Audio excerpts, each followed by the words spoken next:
You're watching the Top 6 Show, the original multi-club fan channel. Make sure you're following us now on Spotify and Apple Podcast. The link is in the description below.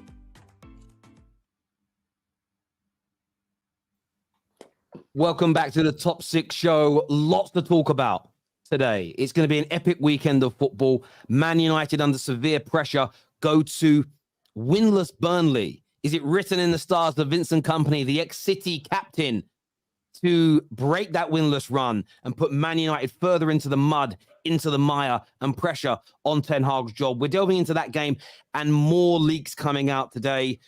Players back in Sancho, players not wanting to run, trap back and work hard, players unhappy at being criticised. We're getting Staffy and the boys' take on that. Of course, we're looking at the North London derby.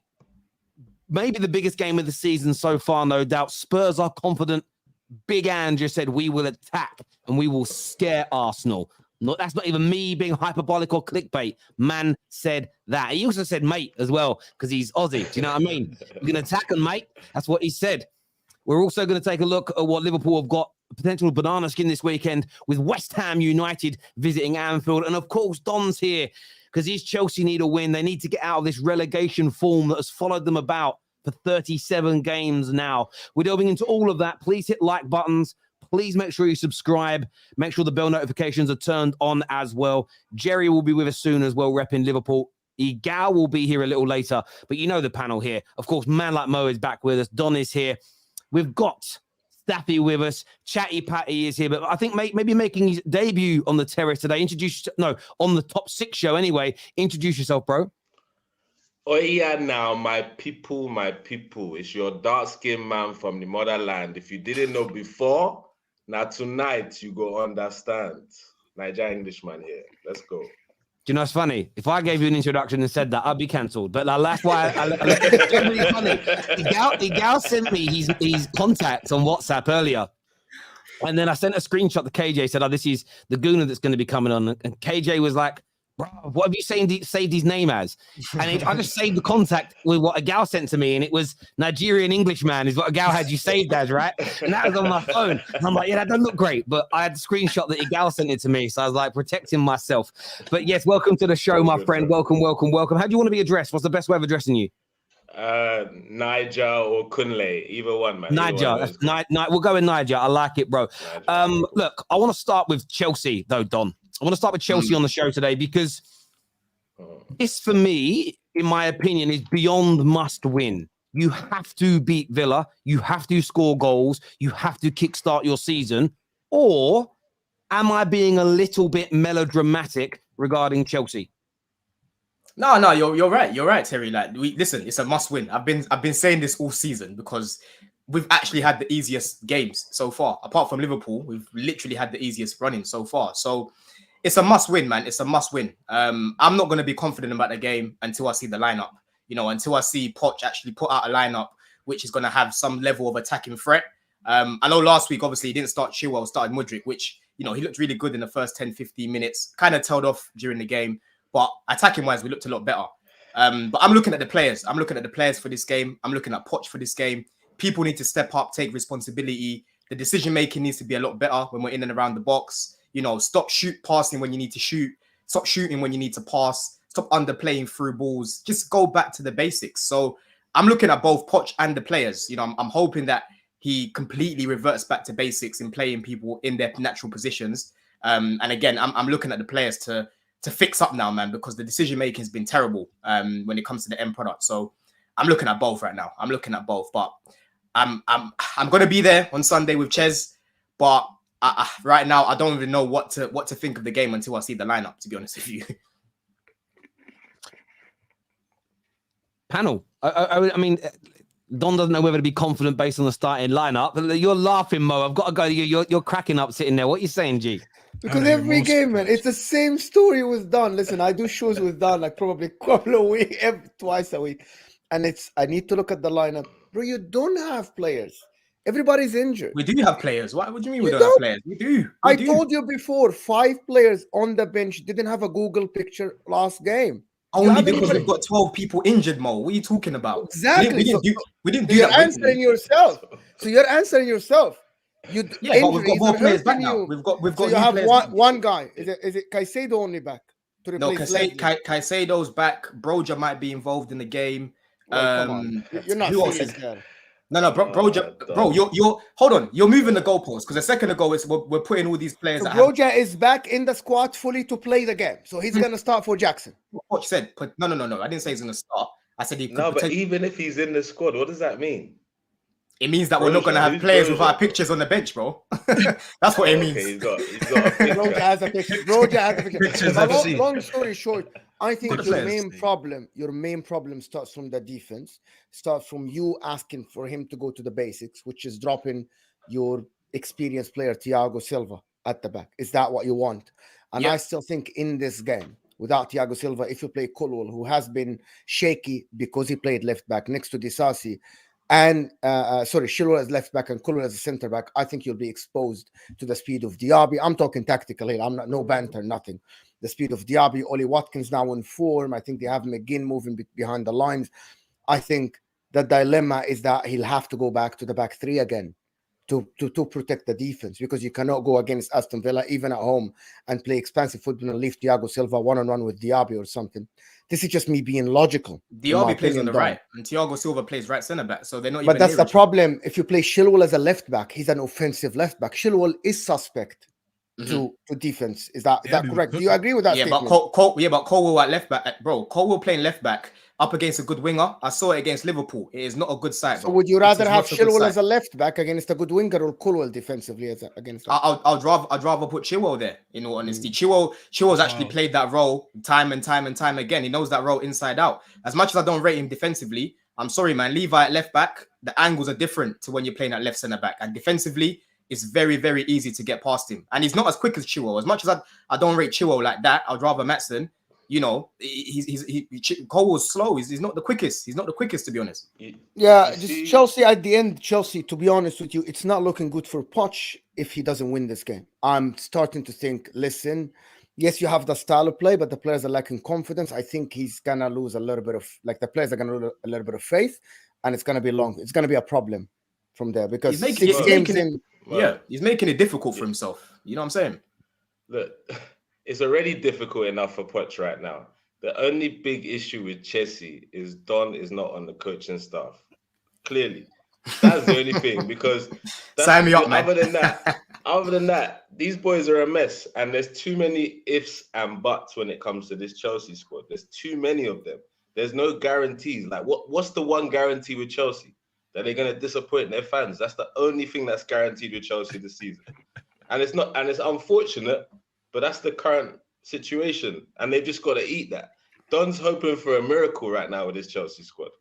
No, I'm not hoping for a miracle. I'm sorry, I'm not hoping for a miracle. Me asking for players to take responsibility shooting outside the box is not a miracle. Me asking Gallagher to be able to play a through ball to an attacking player who's been playing football for how long now? It's not a miracle. These are basics of the game, bro. So let's just strip it back. Let's just captain in your last game, bro. Is that my choice? Is that my choice? But this is what I'm saying. Regardless if it's your choice or not, it's the current situation, Don. Like, and that's what you understood. It doesn't matter what your choices are. You say, if this happens, that happens, that happens. That is not happening. We're all watching what's happening at Chelsea right now. And it's failure. Relegation form. I think the best that you guys can hope for this season is top 6. And that's stretching it. Yeah, I think you're overdoing it a little bit, to be honest with you. I know we haven't been great. I've been on here, you know, I've been on here after every game, literally grilling the team. You know, people have been telling me Chelsea are dominating games. I've said it already. To me, keeping the ball and not doing anything, having that intent to actually attack and score a goal is not dominating the game. I don't care if we've got 80% possession. Do something with the ball. Do you know what I'm saying? When I'm watching Arsenal and I'm seeing you guys attacking, I'm seeing an actual style of play. I'm seeing a proper threat. You know, I'm watching Liverpool. Every time they're attacking, it looks like they're going to score.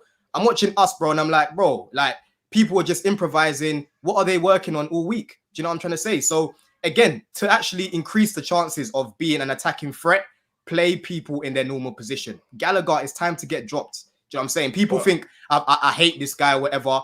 I'll be honest with you, it's football. He's not good enough to be starting for Chelsea. If you drop but he looked better than Enzo last game. Yeah. Who's Nah, I'm sorry. Who's starting? He I'm did. sorry, He Enzo. did, Don. Listen.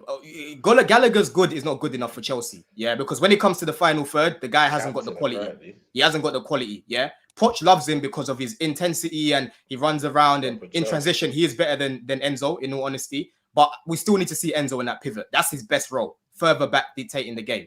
So if I had to pick my midfield, I wouldn't start Caicedo. Caicedo's apparently going to be on the bench, but he's been doing individual training all week. He done team training today apparently. I would start Leslie again and play Enzo next to him and play Palmer in the 10. Every time Palmer's come on, he's looked like something, looked a little bit more threatening than what we've already started with.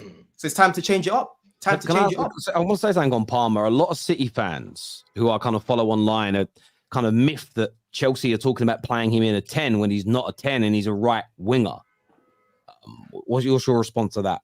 If you literally go on transfer market and check the position that Palmer's played the most since 17-18, he's actually played as a cam the most times since 17-18. Cole Palmer can play as a number 10. He can play as a 10 and he can play as a right winger. He's literally said it himself. When we signed him in the interview that he did, he literally said it himself. As a 10, Don? I've seen him play. I've seen him. Yep, I've seen him playing the 10 for City in the Champions League. I've seen him playing the 10 for us. I've seen him playing the 10 for England. He can play as a 10 comfortably, bro. So not many times then. Don. What do you mean not many times? I've seen enough games of his to know that he can play in the 10, and I know what his attributes are. One of those games was currently playing for this team, Chelsea. How can that be one of the games that you've seen, bro? What is it not a professional game or something? We can't add it or something. We literally brought him in to play in that role as well. He's a versatile player. He can't just play on the right. He can play as a 10. He can play as a 10. If you've been watching Palmer for a while, you know he can play in that 10. And he literally said it himself. Hey, Don, the issue with Chelsea is after 1 billion spent, there's not one player in your squad that scares any of the top 6, bro. But Kunle, I've said this to you already, bro. Player, I'm not. That's fine. That's fine for you to have that opinion of us not having individuals that you're scared of. I want us to play as a unit. Is it an opinion or is it a fact? Bro, like I said, you know what we've signed. We've signed a lot of young players, yeah? And everyone's criticizing Chelsea. We should have bought experience, etc., etc. Don, man, you literally have an answer for everything. I do rate it. Bro, he's asking. This is deep what you said, though. You just deep what you said. I don't care if Chelsea don't have a single player that anybody's scared of, as long as we are basically scary as a unit. My challenge is to you then. What happens when you've got no scary players and you're not scary as a unit? Yeah, but the only scary player that I'm looking at right now is Nkuku. But I'm not going to use him as an excuse to say, oh, we've got to wait for Nkuku to fix up. I think we've still got more than enough quality to fix up. I think when you start looking at individuals, that's when you start making excuses. I'm not making excuses for this team. You know what I'm saying? We've got more than enough right now to make a meal. And Poch is messing up the kitchen right now. Do you get what I'm saying? So I hear you on that. That's how I look at it. That's how I look at it. Levi here says, please don't let Don get away with it. He predicted Chelsea to come top 4, gassing up all his signings. Now, basically, you're saying you can't give score predictions until you see the lineup. Yeah, I mean, listen, like I've said before, if Poch carries on with this setup, we won't finish in the top 6. If he reverts back to basics, I'm still putting us in the top 4. I put Liverpool ahead of us because they've got more firepower, but I still think we can finish 4th.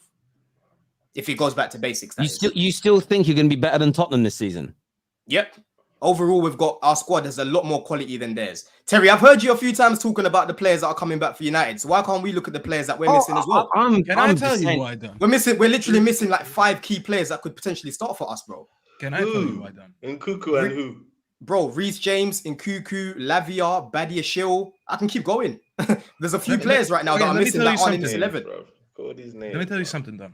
Here's the difference, though. And I'm going to mention Spurs into this because we were just talking about Spurs and United. The difference between your team and us and Spurs... Don't mention United to me, please. Be careful. Be very careful what you say. Should I just leave? Because, I mean, this was the topic that we're talking about right now. No, because I know you're going to... Go, carry on. You don't know what I'm going to do. I'm going to come back to you in a minute. Again, I know that United are in the mud right now. We're in the mud. We're terrible, but we're still ahead of you in the league, in the Champions League. Like, don't be shameless. Man United are in the mud right now. But if it weren't for the fact that we are, and I did this search the other day, I searched Man United and I searched Chelsea on Google. 14.6 billion results on Man United in half a second. On Chelsea, 226 million. It's only because we are exponentially bigger than you that the talk's more on us. You guys are in much more trouble than Man United. No, we're not, bro. You're in much more trouble than Man United. What are you talking about? Literally, every single game. I'll tell you why you're in more trouble than us. In your last 37 games as a club at league level, you have 39 points. Oh, so we're talking about last season again. Bloody hell. Alan, so talking you about take last this season. again because football Let's talk doesn't about this begin. season. No, but this season you're tracking towards around 38 points again. You could have literally lost every single game this season. You've been But pammed we by every haven't. single team. But You've we been haven't. pammed by every single team. But we If haven't you been just panned look by at- every single team. We won 2 But you have. games. We could But have you had have- that offside goal That's versus shameless. Arsenal. We That's could so have had shameless that, of we you, could have Terry. had that offside goal versus Hey, Arsenal and won. hey, I stop, mean, you I'm can't not do gonna that, sit can't here do and that. revise history. Nah, like I'm you sorry. wanna I'm do. sorry. I'm sorry. Listen, This yeah, wasn't look. even the talk about United. I was going to talk It about wasn't, the and we're going to injury. get Nah, back off Safi, it. Listen, Safi, I'll let you land your say this point. I'll let now, you right? land your point. Man United and Chelsea arguing is a micro penis competition. It is, At the it same is. time, though, it is. But what I'm saying to you as a Chelsea fan, you can't get past your shame by talking about Man United when you're sitting deeper in the mud and the mire. And, it was only a few months ago we were winning trophies. You guys were literally struggling to survive in the Premier League. You wouldn't even announce the signing of Poch until you were mathematically safe. Like, you're in a bigger trouble than anyone. I'm sorry. You are. Listen. We're definitely not in a worse position than Man United right now. Yeah, and the stats speak for themselves. And the stats speak for themselves. That's actually wild. That is not Absolutely wild, bro. wild. You should have. Hold on. Let's go What's through the every stats, single game bro? that you've played this season. Then let's go through every single game The that you've stat played. says Man Wolves, Europe. hold were on, ahead hold of on, you. hold My on. main players that No, are we I just need gonna? Are to we just get gonna? the system to work. I'm You gonna have be. talked I'm enough, gonna. Don. Hold You on. have talked No. enough. I'm not gonna Because hold on. for You you have Man talked United way fans more to than delude enough. yourself. For you Man United fans to I haven't delude even yourself said that you're anything not and in. you're No, calling no, me no. deluded. He You doesn't literally even know just said. what I'm gonna say. You literally just said that you're in a better position than us. I'm sorry, you're I deluding didn't yourself. say if you think that. anything. I want to explain why us being in a better position than Chelsea doesn't mean we're in a good position. We're both in shit positions, but I can explain to you why we're in a better position. You want to sit here and talk about the players, this and that. My manager, listen, even if I don't rate some of the things that he's done, he still hasn't been able to play a certain system that we can't see because his main characters that he bought this season are not fully fit. He gets one, That's then not the the other case one gets at injured. Chelsea either. He gets one back and two. No, other than Nkunku, your main man in the midfield, and I've said that this guy's going to be the most important one to come back. I've sat on the stream with Carefree Lewis, and he said, listen, we put out starting 11s every week that should be good enough to play a certain style and win these games. Because you're talking about injuries.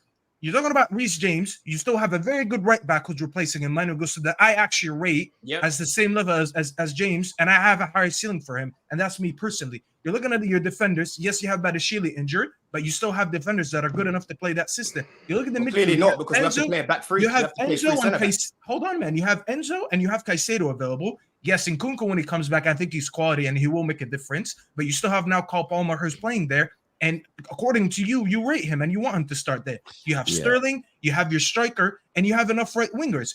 We actually don't have the luxury of one player going out and you're like, you know what? Maybe there's a slight drop-off, but he should do a good enough job. We have Anthony who has court cases. We have Sancho who doesn't want to apologize and is beefing with the manager. We don't have our main left back. We had to sign a third left back from Spurs on a 6-month loan. We have Varane, who's always injured. He's our main center back, but he's injured, and we could have replaced him, and we got Johnny Evans for him, closing out the game in the Emirates. And we have our midfield, Sufyan Amrabat, who we signed, who's on an injury. When we signed him, hasn't played a game yet, and we know he's going to be one of our main midfielders. And we had a youth that got promoted that he wanted to give all the minutes to, that got injured in preseason, and we have to put in Eriksen, who, no disrespect, this guy almost died on the pitch 2 years ago because he can't run. So we're putting him against the likes of Brighton and Arsenal and Bayern Munich, and he can't track back, and we're conceding cutbacks every game. See how many problems I just named that are nothing compared to yours. I mean, sorry, I can name you a major problem. Guys, right now, let me just slow this down a minute. Let me slow this down because this has kind of gone off topic a little bit. What I'll say is this, right? We've all got problems. We've all got issues. But Ten Hag has spent £385 million. In that same time, you've spent 1 billion. In 2023 alone, you mentioned stats. City have the most amount of points in the league in 2023, 68. Arsenal, we all rate as a good team, have 54 points in that time. Man United in that same time period have got 49 points. We're talking about, they started the season poorly, but everyone's talking like Man United are in crisis and can't turn this around. In that same time, Chelsea have 22 points. So for me, spent more than double of our manager, can't buy a win, can't score a goal, and in the calendar year, you're tracking towards relegation, right? For me personally, I just don't think Chelsea fans right now, you can have a little laugh when we lose games, should be chatting to anybody's football club about we're better than you, we're in a better position than you. I think that's crazy. And your first line was, you think you're finishing in front of Tottenham right now.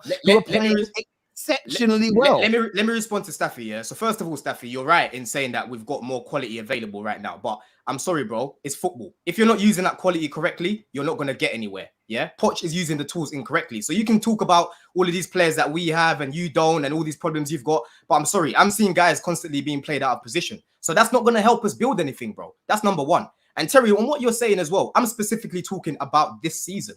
I'm talking about this season. I've said it 1,000,001 times. Last year with Graham Potter and Frank Lampard was a Black Mirror episode. That did not happen. Yeah, that did not happen in my life. Yeah, I know the stats are there. Season, I know the stats are there and whatnot is continued. But listen, we're judging a whole completely different team. We're talking about a brand new season. Why are we still talking about? I get Chelsea. I get overall. I get overall. I get all of that. I can tell you why. Go on. I can tell you why. I can tell you why. We use history to predict what clubs are going and players are going to do. We talk about heritage in the Champions League, fans having an understanding of having been in important positions before, and it helps their teams. Equally, experiences that Arsenal had last year will help them into this season. The same as if you've had bad experiences. Man United right now have a real big problem away from home against big teams. That is an area that we are psychologically damaged in. Just the fact that it's a new season and it's a new campaign doesn't remove that psychological damage. For you guys, these players want a part of your problems of last season, and a lot of these players were part of that, is slowly creeping in. Now, I've backed you guys to get better this year, but that's why I've said in the next few games, it isn't just win. You've got to start winning and playing well overall. Otherwise, that confidence that was maybe built during the summer, because it's a new campaign, new manager, clean sheet, all the psychological damage will start to creep in and impact the new players. How do I know this? I've seen it happen at my club with 5 different managers. History matters. You can't just go, right, it's a brand new campaign and everything that happened before is completely and utterly irrelevant. Football, sport, life, the human brain doesn't work in that way, bruv. But guys, guess what, Terry? Go on. You've literally hit the nail on the head. And that's exactly why Poch needs to set us up in the correct way and play everyone in their position. Because right now, like I've said to you last season, and I've already said to you now, he's not being brave enough. He's not being brave enough. And like you've said, if he carries on going on the way he is right now, what was happening last season will carry on and it will get worse. So you are right in what you say, Terry. But this is the manager picking up the team that he's saying that, isn't it? 9 minutes of debate, and thank you, Don, for admitting I was right. I love that, bro. Thank you, brother. I appreciate that a lot. I love it, my G. I mean, Patty didn't even say anything about Chelsea being better than Tottenham this year. Yeah, I did. You know, I love Don. He's my guy, but you couldn't let me get a word in edgeways. And obviously, him and Staffy were going back to forth. So I just let it. But yeah, I think Staffy's right when he says that you guys don't have anyone. When I look at that Chelsea team right now, I don't see anyone that I'm like, oh my God, that guy's gonna. You know, Sterling used to be that guy. He's not anymore. Mudryk is not doing anything. Even Manor Solomon, and this isn't even me dissing Manor Solomon looks better than all your attackers. And this is a guy that it's a joke, but it's true, isn't it? Man, it needs to fix up, though. Man are laughing at them. This is what I'm saying. I hope they're watching this and they turn up on Sunday. Better than all your players, and this is a guy that most of us didn't want. He came in on a free, and we're like, oh, but he's actually been decent. But yeah, I said it before the season, and I'll say the same thing now. The biggest problem Chelsea have is that Pochettino or the board, whoever it is, signed too many players. Poch doesn't know his first 11. He doesn't know his first 15. It's 5-6 games in. He's still messing around. When players come back, how are you going to implement them all, fit them all in? You're even saying yourself, Don, you got Enzo, you know, you want him deeper. Other people are saying that Palmer should be a 10. This guy should be here. It's taken too long to figure things out, and you're dropping points each week. But it shouldn't take this long. It should not take this long, Patrick. It should not take this long. And Don, you know what the biggest problem was? Pre-season, you had a back 4, you looked really good. As soon as the first game started, you went to a back 5. I don't understand the logic behind that. And then that's just thrown everything out. Like you said, it's not actually a back 5. We're still playing a back 4, but we're playing an extra centre back. That's what the problem is. Yeah, it's weird. No need to do that. Silver, bro. Yeah. Silver's the issue. Yeah, Silver needs to get dropped. You might as well have been better off just not signing the likes of, like, you know, you were rushing to sign Lavia, Caicedo, this player, that player. You'd have been better off just going in with that squad that you had in pre-season. I'm telling you now, Poch proved it with Spurs. With little resources, you can conjure something up. Right now, it's like he's got too many ingredients. You don't know what to make. You don't know what to add to the jollof. And you know what really annoys me as well, yeah, is that you guys know that Chelsea haven't had a DM, proper DM since Matic, yeah. We've actually got a few profiles now. I know Lavia is not available, but you've got Leslie, who had a good debut. In the cameos that I've seen of his, he's come on, he's looked really reassuring for a 19-year-old as well. I think he's like 6'4" or something like that. So he adds a little bit of physicality in there. You've got Caicedo as well in there. What is the need to have someone, you know, why are you going to have these DMs and not make them earn their money? Do you know what I'm saying? You don't need 3 centre-backs at the back. If you drop Silva and you play Levi and Disasi as a back in that pairing, you've got someone in front of them that can actually defend them and help them out a little bit. So I don't understand why he's got this handbrake up. That's what I'm saying. He's not being brave enough. Patrick's right in what he's saying. Like he's got the players there, but he's overthinking it a little bit. Like, oh, I have to get Gallagher in there. Like Kunle said, Gallagher's our captain. What's going on there? The guy is on the verge of leaving the club. Now he's Chelsea captain. Like, what's going on? Maybe that's just a lot of midfielders that you signed, though. Maybe Poch is looking at it being like, you know what? You're talking about Ugo Chukwu. Maybe he's not that guy. You know what I mean? Maybe Caicedo is looking at it in training. Ask Mo about him. Listen, I'm not even going to talk about him. Ask Mo about him, bro. Ask Mo about him. Mo, what do you think of Leslie? I don't think Mo's answer is going to convince us, bro. No. Let's explore. I don't think we really can. See, Kunle's a hater. We can ask him. We can ask him. What do you think of Leslie? No. Can I look him from outside?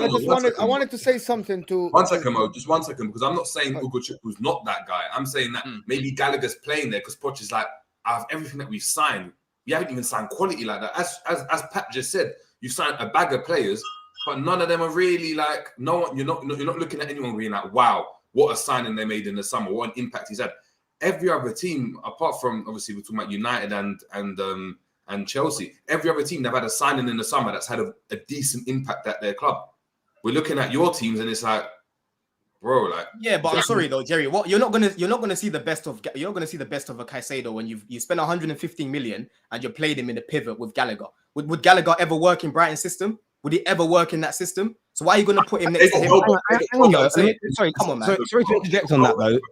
What I will say, when you say would Gallagher work at Brighton, I guarantee if we asked a question 2 years ago, would Billy Gilmore be killing it at Brighton? People would have gone, nah, he's mid.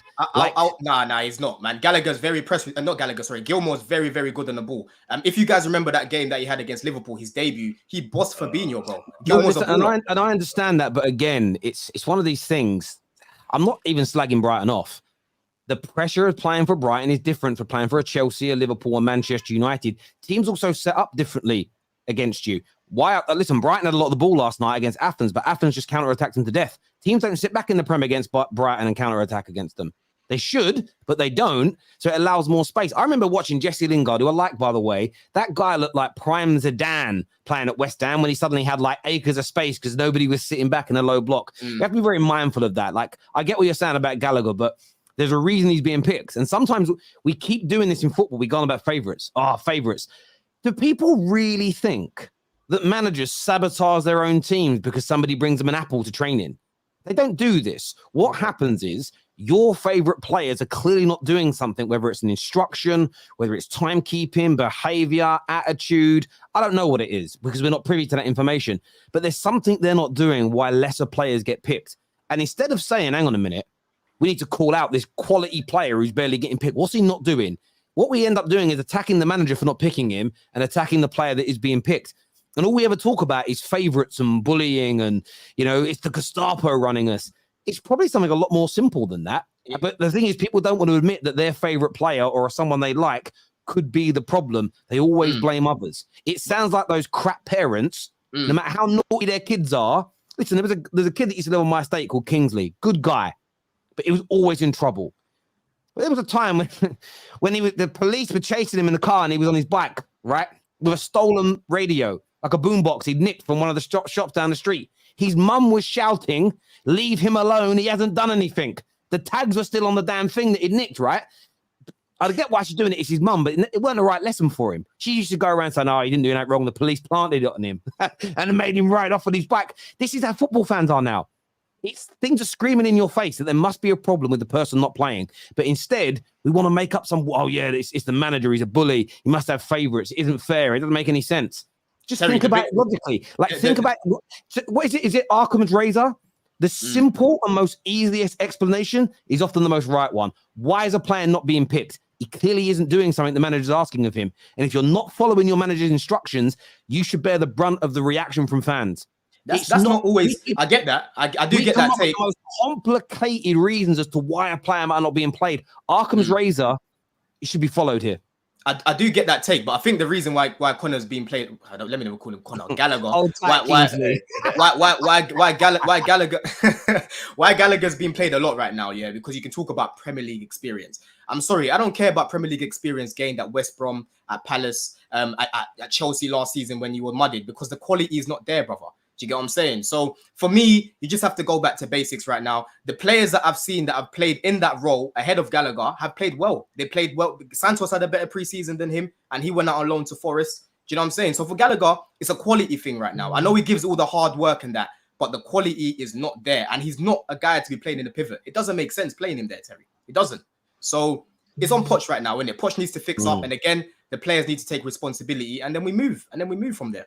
It's very hard to argue with Chelsea people when they come and say. I just want to say, people, I didn't grass up Kingsley. Kingsley was caught. He got caught. Like, do you know what I mean? I can say it. He literally got caught, and he did do it. But he's a good guy now. He's very reformed. He's very reformed. Well, yeah. Terry, put it this way, yeah. Hairdressers. Having to change the hairdressers now. He's doing good. Terry, put it this way, yeah. If I asked the panel when we signed Caicedo where you think you're gonna play him, every single person here would have said probably a double pivot with Enzo and then Nkunku in the 10. We're yet to see that once. We're yet to see a pivot of Enzo and Caicedo once. And I understand that. And I understand that, right? 110%. I understand that. But as I say, I just find it a bit nauseating now how much it isn't just Man United fans, it's fans of all clubs. They come up with some really warped conspiracy. They're walking around like Alex Jones, making up conspiracy theories about why a player isn't playing. It's obviously something really simple. He hasn't done as he's been told, doesn't do. And again, we don't know all the instructions that players get. We see one guy not tracking back and we're like, he's lazy, but maybe that guy's been told not to. We say another guy that isn't tracking back and suddenly he's dropped. Well, maybe he had the instruction to. I just think we deep it too much. There must be a reason that Conor Gallagher's doing something that others are not or not willing to do. Running high intensity, like Poch likes high intensity, and I knew that was going to happen with Gallagher because he gives you that hard work. So if the other players are technically better, but they won't put in the high intensity work, they won't bust their ass for the team. You should be more angry at them for not busting their ass. Yeah, but Terry, we haven't had that evidence of people doing what Scott done the other night. We haven't had that, bro. We haven't had that. We need the quality on the pitch. Yeah, but sometimes I understand you, but sometimes it could be training they're not doing it. Sometimes you're not going to notice it, bruv. Like some of these things that players do and don't do. I know we're all fans and we all think we know what we're talking about, but none of us are FIFA trained. Even people that come on, I'm a coach. I'm like, do you have coaching badges though? No, I just look after my son's Sunday league team. You don't really know what you're looking at. I honestly think we become too conspiratorial when it comes to why players are not playing. There's normally a simple explanation, and it's normally because they're not doing as they're fucking told. Like in every other job where people don't progress, it's because you're not doing as you're told most of the time. But I hear what you guys are saying. Terry, Kingsley still for you? Nah. Kingsley was same. Actually, he was a year older than me. Actually, Kingsley, he's a good guy. Anyway, it is what it is. Trust. How am I pronouncing that name? Ogochukwu. That's Leslie. Yeah, I'm not even trying. Is the guy that I wanted to see him for 18 months at Arsenal. Chelsea have better players than Man United, yet they play worse, is what Arsenal fan Scouting Extra says. I wouldn't say we played worse. I swear Don could deflect light beams. My gosh, is what Tevin says here. You should be a lawyer, bruv. Like the fact you're not a lawyer, maybe you are. You should be a lawyer. You're good at it. Bruv. I just have responses to what you lot have to say. You know what I'm saying? Yeah. Relevant or not. Yeah, he always. Yeah, exactly. The biggest problem Chelsea have is too many young and inexperienced, if not fixed, could literally ruin the young ones' confidence and not how to deal with it. Definitely a chance. Micro penis competition, United and Chelsea. It certainly is. Don defends Chelsea better than his club centre backs. Ask Terry how much I've been cooking these man. Ask him. You just ask him, bro. And watch the match reactions after each game. I've been cooking Chelsea, bro. But you're still saying they can finish fourth, bro. Thank you, Conde. If he reverts back to basics, because I believe in the quality that we've got, bro. Just because you don't believe in it doesn't mean that I don't believe in it, bro. Look, you get it? Poch has showed us he's not interested in what you believe in, bro. That's the issue. Guess what, Kunle? You know what it is, though. Ready to accept. No, Kunle, you've actually hit a good point. You know what? Kunle's actually hit a very good point because Poch keeps using injuries as an excuse. Yeah. Anyhow, more players like Carney and Lavia start coming back, and you're still playing Gallagher, my friend. I'm not gonna have any more words. any more words whatsoever. I doubt So, that. You have a lot more you get words. that. I don't believe you. I don't believe you. I'm just gonna be Always so does. rattled, Staffy. I'm gonna be so rattled. if he carries on like that. Respectfully, 1 billion in, and we're talking about man like Carney. Come on, bro. What's going on, bro? What's Carney- going on? Bro, we've got to Bro, deal with what's in front of us, bro. This Carney's is a good wild. player. This is wild, Don. Can't you see what's happening at your club, bro? All So what? Why can't? So what? Young players can't work together as a unit. Michael Dewberry, Eddie Newton, those days are reloaded. Just accept it. What's all this back and forth that you keep doing? I don't understand now. Gavin Bro, Peacock like, coming back. Yes, Terry, you know what I call literally, him? You know what I the sooner call you Kunle? accept it, the better, bro. It's gonna be these shows are gonna be so much easier for you. I guarantee you, bro. We'll be giving you pats on the back. Look, Pat, this is when I knew there was issues. Patrick, you're rude. You came on the show and was like, Don, my guy, man. Hey, he was little boy in your club, bro. He's my guy, man. Because you lot are Reali little will hit him boys when now, Madison's not available. Reali is gonna hit him. Don't worry, man. They've got a solid 11, but bro, their forget squad, that's about what I'm saying. Tottenham Their are doing, squad bro. overall. Your club is the one that has problems. Wahala everywhere at Chelsea, bro. It's long, and you're not ready That's to fine. accept. This comment here says, how can you not use injuries as an excuse regarding Chelsea? Because he's still got more than enough quality right now to use. I'm not going to talk about injuries right now. Obviously, injuries are going to strengthen. Like when the players come back, we're going to be stronger. But we've got enough right now to be winning these games. There's no excuses around that. You don't, but fine. Keep telling yourself that. You just don't.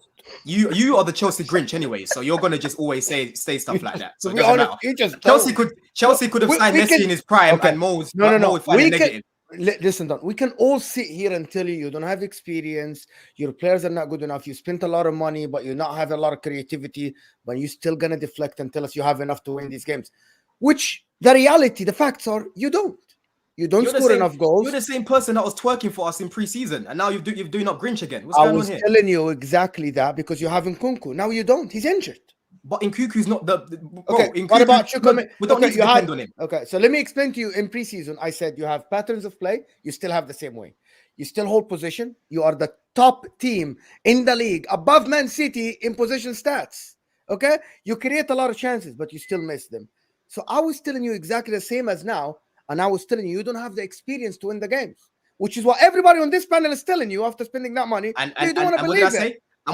What do you mean I didn't believe it? I literally said at the beginning of my take. You literally told me before experience is overrated. You literally told me that before. Mo. Where did I say experience is overrated? Where did I say experience is overrated? Let me remind you. Where did I say experience is overrated? I'm gonna remind you. I kept dwelling on this experience, and I told you. You remember the game when I think the game that you drew or you lost against Forest, and I told you when your manager turned to get someone whose only experience playing football is in League One, and you don't have any experience in your squad, and the only two senior players that played in that game are Sterling and Thiago Silva, and I kept telling you, you signed a lot of players, a lot of potential FC. You told me, we have enough youngsters. This experience notion is overboard. We don't need that many experience. We have a lot of talents. Didn't you say that? I said we've got more than enough talent to win these games. Exactly. Yes. So you dismiss the experience point, which is our main point. But hold on, Mo. Every single week, we know Chelsea haven't got experience right now. That doesn't mean that these players aren't good enough to be scoring goals, bro. That doesn't mean that. See what we're the going decision around. Making is poor. We're going around. When Liverpool turned into Mo Salah until I want a goal, Mo Salah has experience in difficult situations. Most of your players don't have experience in tough times to score a goal when a team is sitting back.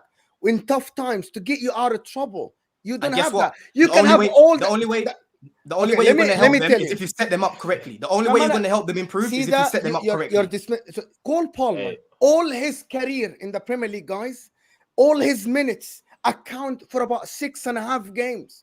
By the way, go look at the stats. Who was in front of him? Give the context. So that's exactly. Context. That's not my point. You are giving. I'm telling you, Chelsea fans are saying, but Cole Palmer is a solution. My man, all his career has 550 minutes. Hey, Mo. He was in front of him, Mo. He was in front of him. Mo. Exactly. Terry, I want us to move on in a second, yeah? I want us to move on in a second. The guy that you're telling him is girls cheating on him, and he's like, nah, bro, I'm not having it, bro. But we've seen her, bro. Nah, bro. You're hating. What you don't like to do? No. What you don't like to do? No. What you don't like to do is like to remove context. You like to remove context. Don, you're moving like Logan Paul right now, bro. 110%. Do you know what I mean? Just You lot, no. You lot are removing context. Logan. For Mo to start talking about Cole Palmer's minutes in the Premier, that's what I'm saying. That should have been in there. I know Daps is listening. Yeah, but that's the reality. Oh my Do you know God. who's in front of him, bro? Do you know who's in front of him, bro? But that's We not always the go on. point. We always go on about City have 2 teams. We always go on about no, Mo. Let me land, bro. We always go on about City have got 2 teams. Yeah, Cole Palmer's front line for that second team, bro. Let's not do that. He's played in multiple competitions. The other week, he literally just scored against Arsenal and then got dropped against Burnley. He scored in the final against Sevilla. Don't go on as if this is some. Okay. It's My not. brother, she's cheating on you. Okay, you finish. Let me respond. Let me respond in 20 seconds. Let me respond in 20 From seconds. time you started talking about the players we had on our bench, I knew you were Chelsea Grinch. I knew you were the real Chelsea Grinch. Cole Palmer is a brilliant player. Amazing talent. Is anyone dependent on him? Yeah, Or is he not part of the function? How many? See, you're not letting me finish. The problem we're telling you is that he's a brilliant talent. He doesn't have the experience to lead your team. When you have 21 years old and a 20 years old trying to lead your midfield, it normally, more than likely, not gonna work. It doesn't matter how much talent you have there. You Who's need only dependent on experience. him. I don't get this take. Who said that we depended on Cole Palmer? Who said that? Okay, so you guys didn't. I want us to say work that. as a team. I want us to work as a team. That's what I want us to do. That's what I want us to do. No, but And then we'll move from there. That's his point. He's saying that you aren't working as a team. You've got more possession than the other team. You're creating chances, but you're unable to go and finish to score, right? We're not playing well, Jerry. You're relying on Jackson, and then off the bench, Cole Palmer's coming on to go and try and do something. But you haven't got any experience. Hence why probably Thiago Silva and Gallagher are playing in the team alongside Sterling, because they're the players that have actually got experience in the game and can get you out of tough times, like Mo said. Jerry, what does experience mean when the quality is not there? Here we go, guys. What does it mean? What does it mean? What does it mean? Hold on. Let me just land my point, yeah, because you lot clearly aren't watching Chelsea. You're just looking at results and you're just talking now. Because what's your go ask any Chelsea fan? We're just looking at results. Did you really just say that? Kunle, let me land, bro. Let me land. Yeah. What's happening? What is the point? Hold on. What is the point of having experience on the pitch when they haven't got the quality that we need right now? Yeah, because I believe if we drop, Thiago Silva has been poor this season, by the way. Yeah, as much as I love him, he's been poor this season. Yeah, he takes too long on the ball. Right, he hasn't got that mobility, and like you said, everyone knows that in a back four he's not as comfortable. Yeah. The Sarsi's what, 25, 26. He's had a lot of appearances playing in France or whatever.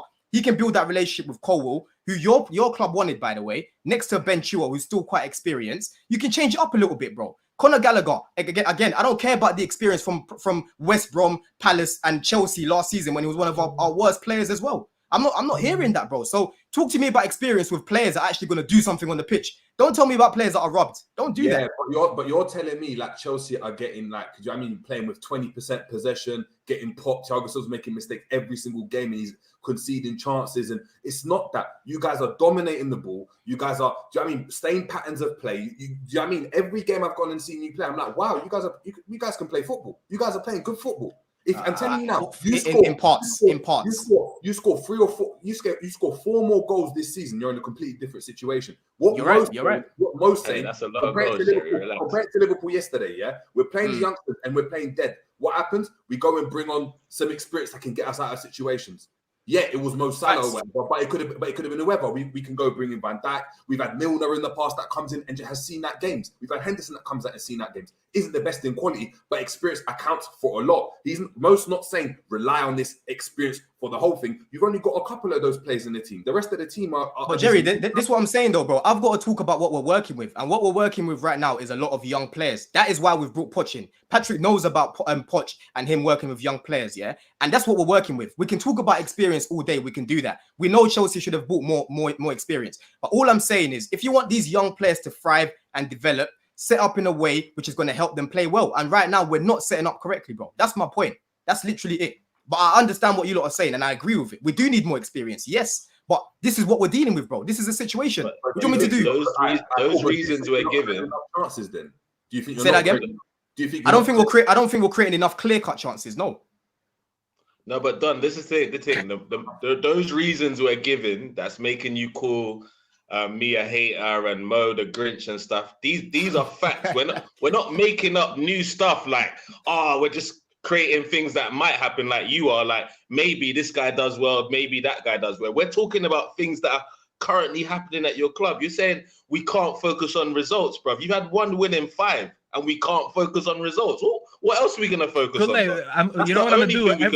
Watch I'm the gonna games. tweet him every Watch the day. games and I'm lineups and tactics, bro. Don, I'm gonna tweet you every day like Dylan Dennis does with Logan Paul, and I'm just gonna put a result so you can see what we're talking about, and then we're gonna tell you the issue. The irony every morning. The irony I'm is just gonna say Steffi. good morning, and I'm just gonna tweet you just to wake you up. You know, it is on Steffi. The irony of Kunle saying all this, because he's literally witnessed his manager playing guys out of position, and he's literally, I've been on stream with him saying the guy needs to revert back to basics. Obviously, Arsenal have more quality and more proven quality than Chelsea. So it's actually seen them through games. But even though you've got the quality, Kunle, you've seen you haven't been as fluid as what you were last season. What's happened since you reverted back to basics? You looked a lot better against PSV the other day. So why can't I want my manager to revert back to basics and then we move on from there? You're saying it's impossible. It's not going to happen. This is the thing, Don. This is the thing you're not getting. You can want whatever you want, my brother. Anything. You can want you to sign Mbappe in January, brother. But the reality is your club is not listening to you. And that's the thing that you're not understanding.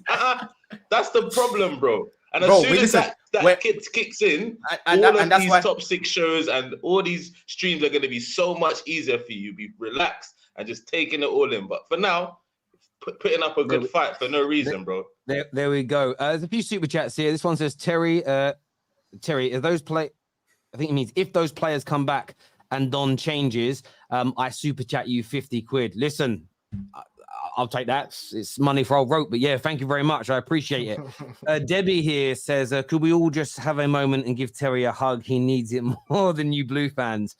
Yeah, no win in a month, bruv. It's painful, but I'm all right. I don't need a hug. I'm in a really good place mentally, so there's nothing wrong with me. Like, I can take losing football matches, I promise. Another $2 to put some eggs to go with that waffle from Don.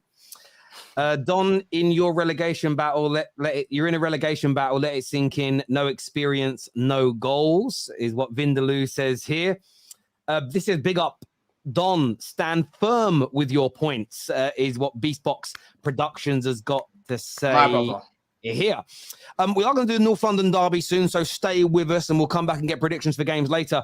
I did a big show on it earlier and had a bit of a rant, and I've called most Man United cucks, so I'm going to kind of maybe step out of this one a bit. But there's a lot of cool stuffy, more leaks to players being unhappy with the manager today. There's calls from fans for Bruno and Rashford to be dropped or even kicked out the team in January. There's a lot of pressure on the team going into this weekend. What's your thoughts on all the leaks that are coming out? And is it right that Man United fans turn on the manager over these, or should they be getting behind him and supporting him through these difficult times? You can always go against the manager for managerial decisions, especially when it comes to tactical stuff on the pitch, stuff like that. But if you've been a United fan for the past few years, you would know that this is a common theme. I don't have to agree with the manager with everything that he does on the pitch to know that he should have control over the team. And the leaks coming out just remind me of Ranić. They remind me of Ole. They remind me of Mourinho. They remind me of all the managers in the past. I'm in a group chat and someone sent these old tweets and news where they're basically the same wording for what we've seen today. The players are unhappy. They're unsure if this manager's right for the job. They find it hard to work with him. They don't trust the process, basically. And I'm like, I've seen that before. I've seen that before in the last 4, 5, 6 years. And no matter, and Terry, you've seen me here on this channel multiple times disagree with things that Ten Hag has been doing. But not once have I sat here and I'm like, yeah. Let's give the power back to the players, all of them, and let's just get another manager sacked because they don't believe in what he's doing and all this stuff. We can't keep doing that. I don't agree with Ten Hag 100%. I've disagreed with him on too many things, but this is not going to be one of them. I just don't think we should be calling out the manager again and giving player power, all that bullshit again, because we've seen this club tank because of player power. And some of them, listen, I don't know who these individuals are, but some of these players have been here since Mourinho until now. And this is why when we talk about a whole revamp and a whole restructure of this team and clearing out and cleansing this team and starting all over again and bringing in new players, it's because of things like this. Because some of these players could be good technically, they could be good tactically, but ironically, I'm going to use this word and I don't really like it, cancer in the locker room. I don't like that. And some of these players have been here for too long. And this is why I want most of these players gone, because it's another manager that whether I agree with him or not, that's going to be thrown under the bus, and I don't agree with that whatsoever. So, but that's another day. Can I ask you something, Staffy? What do you ahead. like from Ten Hag this year? You said, I don't like a lot of stuff, but what do you like? What did you see this year that tells Great you, question, yes, I like this from the manager. I see the future. There's nothing that I could like from this year, Mo. I'm no disrespect. I think this is such a stupid question when we're playing shit football. Because You're you can asking answer me it, you what- call it question, I stupid, of think. course, because there's I nothing. think it's a there. sensation. I can always question, answer any bro. question, Mo. I I think can answer it if Staffy can't. No, I asked Now, Let him I feel answer like it. Mo. Terry, Here's Terry, the I'm thing. sorry, Terry, because he's the one who said I don't like this and I like some stuff. Mo always I thinks really he's up want to to know something. what do you? Yeah, I am. Of course, You I'm- always think you're up to why I'm something here. when on this There's a panel. reason why I'm here. I'm on to you, bro. Oh, you're here What to talk, do you but like you this think year? you're I'm always on up you, to bro. something. Of course. Mo It's a always thinks horse. he's up to something when Of I'm on a course I panel am. with him. You're not. You're not. You think you are, Of but you're course not. I You, am. you think you're a bit too Well, clever, I but you're think not. we have a lot of people here to judge. Oh, so can I speak then? Go, Because you asked the but question. don't I mention think my. it's stupid. But Speak without mention my name. you asked me a question. You know I what? You asked a mention your question name. to you that doesn't have to. I am not your manager to mention my name. Ten Hag is your manager, so focus on Ten Hag. No, I'm adjusting Go your ahead. name since you asked the question. Go ahead. yes. Anyways, no, there's not a lot that I like from this season in general. I mean, there's not much to like when you've had 2 wins, I think, from 6 games or from 5 games, something like that. So no, there's not a lot to like. But as I mentioned earlier, if you're paying attention, but because What, I is think it you have nothing selective. or not a lot? Hold on. No, hold on. There's Mo has the We're trying to be selective clear. hearing that he has, where he likes to pick the things that he likes, and he just removes everything else. Yeah, my If I'm APC coming in out one here ear, earlier, that's the problem. if I'm coming out here today and I'm explaining how many injuries we have, and if I want to see the manager try to implement what he's trying to do, but get his main players, and then Mo about 30 minutes later asked me what did I like from the manager this season, then he's clearly not listening, because I said he wants to do something, whatever it is. I want to wait and see before I make a full judgment if he's the right man or not. But you can't do these things when one of your main signings or a couple of your main signings are injured, and then you started the season with your striker injured. Basically, from the people that he signed, he's mainly had Onana only. Mount played 2 games and then he was out. What's his name? Amrabat got signed when he's injured. He has too many missing pieces for me to sit here and give him a full judgment. And I criticized him for a lot of things. I criticized him for the way he handled Sancho.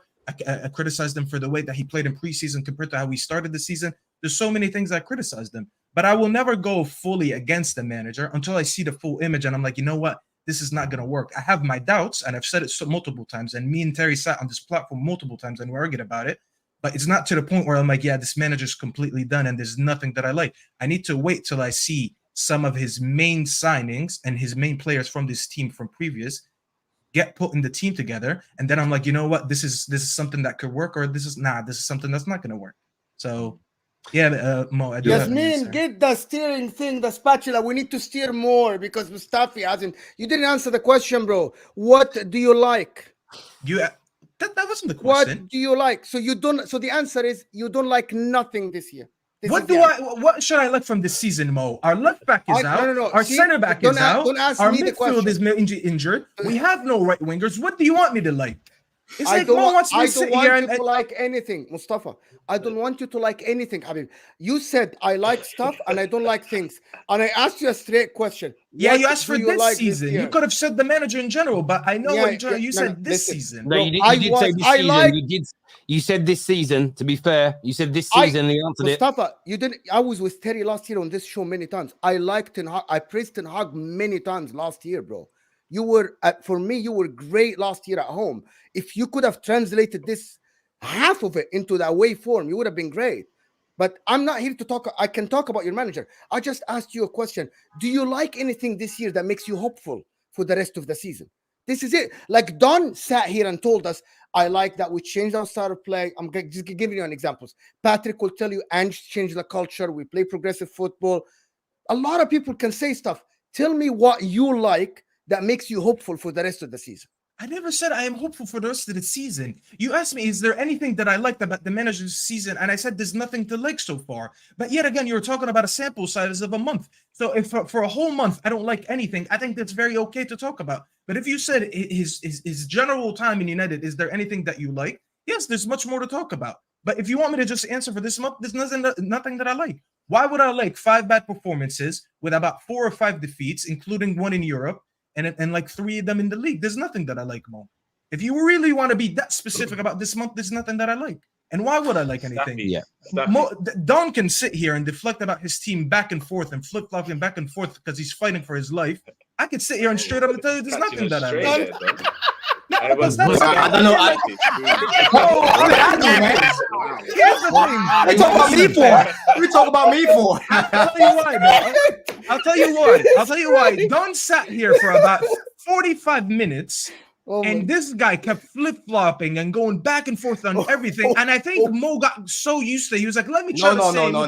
Right here. Like, Mo's right is what he's saying. There's a light at the end of the tunnel for my team. I don't know about yours, though, because you're struggling to answer a simple question. That could be You're struggling to answer a simple question. No, that's struggling. After all I said, this is still struggling. I said, once I see the complete image first, then I'll make a judgment. Why would you want me to make a judgment if I haven't seen it? He has answered it very, very clearly. He said, I don't like anything so far, but I want to see all the new outfield signings play with last year's signings and the players that the manager has really trusted in before I overly judge. They've not played a game of football together yet. And I think that's fair. I think that's a fair answer from him. You guys jump down my throat when I say things like that. Pause. Jump down what? When I've literally said there's more key players to come back into this team. I'm yet to see the lineup that we want to see, even with the players that we've got right now. It's Chelsea are done, Chelsea are deluded, but it's all right for you guys to say the same thing. When a year later,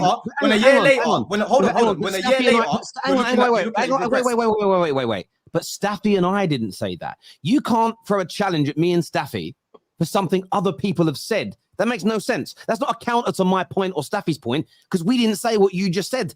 I'm not accountable for what someone in the comment section says or what another panelist says. You can't use their example on me. That doesn't make sense, Don. Because I didn't say you guys were dead. I am just asking you where you think. I still think you guys will improve this year. There's no doubt about it. In terms of the Ten Hag stuff, this is what I'd say about the leaks. I did a big video on it earlier on today. I'm not going to go too much into it again. This is where I know it's getting on top for the manager. I saw people tweeting earlier today. They're going, the manager can't keep calling all these players out publicly. And I'm like, whoa. There's been one incident with Sancho where he did it, and that was about training. The manager has not once criticized a player individually after a game. He always speaks about we. He always says we'll get better.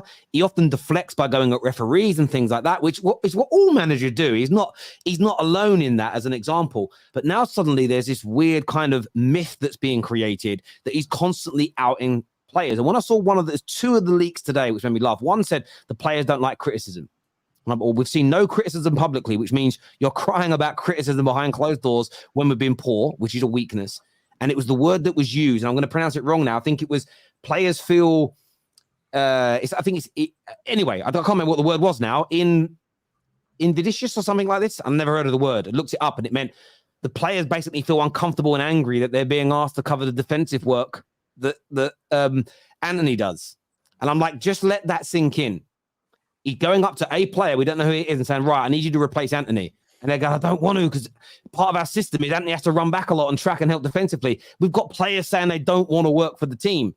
And for some reason, some Man United fans online are like, I don't blame them. I wouldn't want to do that role either.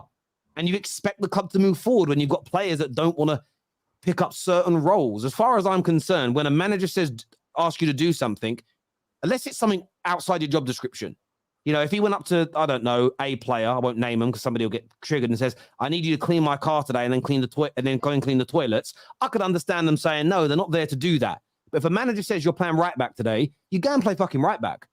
If the manager says you're playing in central midfield, you play central midfield and you give it your all. I cannot understand why Man United fans are backing the players on this. When you read the full articles and you read the criticism, it amounts to, we don't want to work hard. And we don't like the manager telling us off for that. That is it's horrendous. That is, and it might even be all players. It could be players that are already, not really in the first team. It could be media bullshit as well. We know this. But anyone siding with the players, if this is true, you've got to take a long, hard look at yourself. Because as far as I'm concerned, you are a glazer cuck. You are sitting there stroking the club's hair, i.e. your girlfriend, while the Glazers are screwing her, because you are a cuck if you're not here backing the manager in this circumstance, because all that's going to happen is the next guy is going to come in and maybe you like the next guy. Maybe he plays the ball you like. But when the players know, when they're upset, they can just say, I'm not doing it, and the board back the players. club's going to continue to be finished. And Terry, we can only speculate about the players that have that take in it. And I agree with you. Like the players, that's disgusting for you to basically not want to work for the manager, right? But don't you think that there's more into it about the manager? If you look at the other side of things in terms of his man management, in terms of, again, the whole thing about favourites. I know in football you've got favourites and stuff, but at the same time, you still need to have a bit of a balance. Do you know what I mean? If you've got a player that you like and he's not doing what you need him to be doing in terms of scoring goals, getting assists, it gives you that hard work, but there's someone else that wants to take the opportunity to show they can give you that GNA. Don't you think that could play a part in that as well in losing the dressing room? That is fair. And I think there's some fair criticism for the manager. But again, unless he's done something which is what we could consider to be gross misconduct, an indefensible act, there is no reason for a professional person in any capacity to say, no, I'm not doing that. If you don't get on with if your boss does something that upsets you, and it might not be something which is egregious, if he confronts you sexually in the toilets, maybe you don't want to listen to him. But if he makes a mistake or he does something wrong, that doesn't give you the excuse to not go to work the next day or down tools or not work hard. That isn't how life works for adults. 100%. And this is the thing that frustrates me. There's nothing, as far as I'm concerned, Ten Hag has done for the players to not be criticised and to not be and to be able to say no to working hard. I don't think he's done anything that warrants that reaction. Terry, you see with the game on Saturday against Brighton, don't you think how the players performed in that game where Ten Hag really needed to win showed him where the players are at with him? Because for me, that showed me like, we're not with you, boss. Like, because they didn't work hard in that game. Mate, listen, I've been saying this for again, but the thing is, I don't put it on Ten Hag personally. And do you know why? Yeah. Because I've seen this movie before. It's what we do to every manager. And we could be in this world. And you know what I said about Occam's razor? Maybe we've picked 5 managers on the bounce, 6 if you include Rangnick, who are all terrible man managers, horribly toxic, nasty, evil, sort of egregious men that piss off that dressing room. Or maybe, just maybe, that dressing room is full of snakes. I don't know. Again, I could be wrong. Maybe we just every time we bring a manager in, he's a bastard. Maybe. But like the people say, like, Terry, it's a sticky one. If you have a 10-year period, you have 6 girlfriends, and you break up for the same reason every time, I'm telling you, it isn't the women, it's you. So for me, our managers fall out with players for the same reason every time. I'm at a point where I just don't believe it's the managers anymore. I can't keep believing it because we get dragged in. Yeah, but there's new players though. Most of these players are his. They're his. Yeah, but do you not know how rot works? See, this is the thing with rot. If you've got a bowl of fruit, go do the experiment at home, kids. But get a bowl of fruit, let it start going off, and then go and get fresh fruit in one bowl away from it, and then put other fresh fruit in with the rotten fruit. The new fruit next to the rotten fruit rots quicker. And this is what it happens. The standards are lowered by it, and people become annoyed, and there'll be fractions. There'll be players actually working hard for the manager. They'll fall out with players that are not. We've seen it all before. And Terry, you're spot on when you say that, because the same thing happened to even João Felix. He started off so well, and then he got infected. He got infected by all the other players. He got infected by all the dead wood, everything around him, and it just kind of seeps you in. So I get that point. I do get that point, to be fair. No, I listen, and there are definitely things managers and this is what everyone does. They get polarized. You're saying the managers do nothing wrong. No, I'm not stating that at all. But the way Man United fans behave, it's so weird. It's you sign one bad player, you're never allowed to replace him. You're a bum, sack him. They fall out with a player or handle it poorly. That's it. I don't think the dressing room should listen to him anymore. Sometimes I don't believe these Man United fans want the team to get better. It's such a strange... The Man United fans' behaviour is as detrimental to the club as the Glazers' debt. And it always has been. And that doesn't mean what they'll say, what do you mean I can't criticise? But you're not criticising. You're asking us to repeat the same mistakes for the 6th time on the bounce. And what they do each time is they revise history. Now I'm seeing all the same guys that want Ten Hag out, showing clips of Rangnick saying we never should have got rid of this guy. That weren't what they were saying when he was here. They've done it with Ollie. They've done it with Jose. People rewrite Jose's time at Man United like it was highly successful after that first season. People are actually asking for like the players to be treated how he treated them. These were the same guys that said he was a bully and a narcissist and he ruined the club. It's just, I don't forget. I've been around this so long. I've been doing this a long time. I'm not even angry at the club anymore. I'm angry at our fans for rolling over and letting the Glazers rub their belly. These damn cucks. These damn cucks out here. Unfortunately, Terry, as much as you've got, certain points that I agree with, if, like Kunle said, players aren't working for him, players aren't doing the basics, you can clearly see it in a guy like Scott McTominay. Usually that guy works, he hasn't got the quality on the ball, but he works well. But from time he's jogging back the way he is, and that carries on throughout the whole team. I'm looking at players like Martinez. The guy seems to be losing his head every single game. Yep. Unfortunately, you can't get rid of all the players. It's going to lie with the manager. So it's every single player that's joined Man United, whether people like him or not. Even look at Bruno. And each season, his goal output and influence has got less and less. Every player that our club either develops or buys goes backwards. Again, that's rot of the club. It can't just be that we keep buying crap and promoting crap. No one's that unlucky. Do you know what I'm saying? Like, at some point, a signing's got to work, but they all go backwards. Every manager flops in the same way. The pattern is again, it's like watching those 90s rom-coms. You know how they all, with the white background, the red lettering, they all go the same way. Boy meets girl, girl likes boy messes up, girl leaves boy. In the end, they're back together with romantic music. Every one of those films is the same. That's what it's like being a Man United fan. And I call out what these people are going to say and what the media is going to leak before it happens. And that's not because I'm fucking Mystic Meg or Nostradamus. It's because I've read the script. It's so predictable. And I tweeted about 9 months ago, and I'll find the tweet. And it basically said, if this happens and the manager says this is what people are going to turn on him. And it's like clockwork every time. It's so predictable. It's crazy. But viewers, do us a favor and smash the like button, please. This here says, Don speaking nonsense. It's like me saying if Arteta makes the right decisions, we'll win the league. Stop shifting the premise of the question. Face up is what D says. Dear Man United fans, you clearly ain't played football before, man. If you're playing multiple people out of position, it's going to affect how you play the game. It's as simple as that. Yes, dear Man United fans, if you want to fix your club, short Man United stocks gameplay style, because that's all the Glazers care about. That's an idea, I just don't really want to be the one that does it and goes to prison, but there we go. Yeah, that was the word. Is that pronounced invidious? Yeah, I never heard that word before. That's the word of the day, by the way. Invidious. Yeah, I Googled it for, that's like people feeling like they're being bullied or whatever. No, it's people being angry when they're asked to do something. It's like, what the fuck? And people are defending it. Honest to God. Hit the like and share. Don, you got to shoot now, bro. Yeah. I've got to shoot. All right, bro. Boys, I'll chat to you again soon. Top man. Cheers. Thank you very much, bro. And Egal is now here with us. As I'm going to make a Tottenham sandwich at the bottom there. As we move into the North London derby section of the show. A lot of Arsenal fans think they're going to smash Tottenham. A lot of Tottenham fans are really confident of a win. Big Ange just said, we will scare Arsenal and we will attack at the Emirates. I'm going to go to the away team first. Chatty Patty, how confident are you? How confident are you of going to the Emirates and beating them?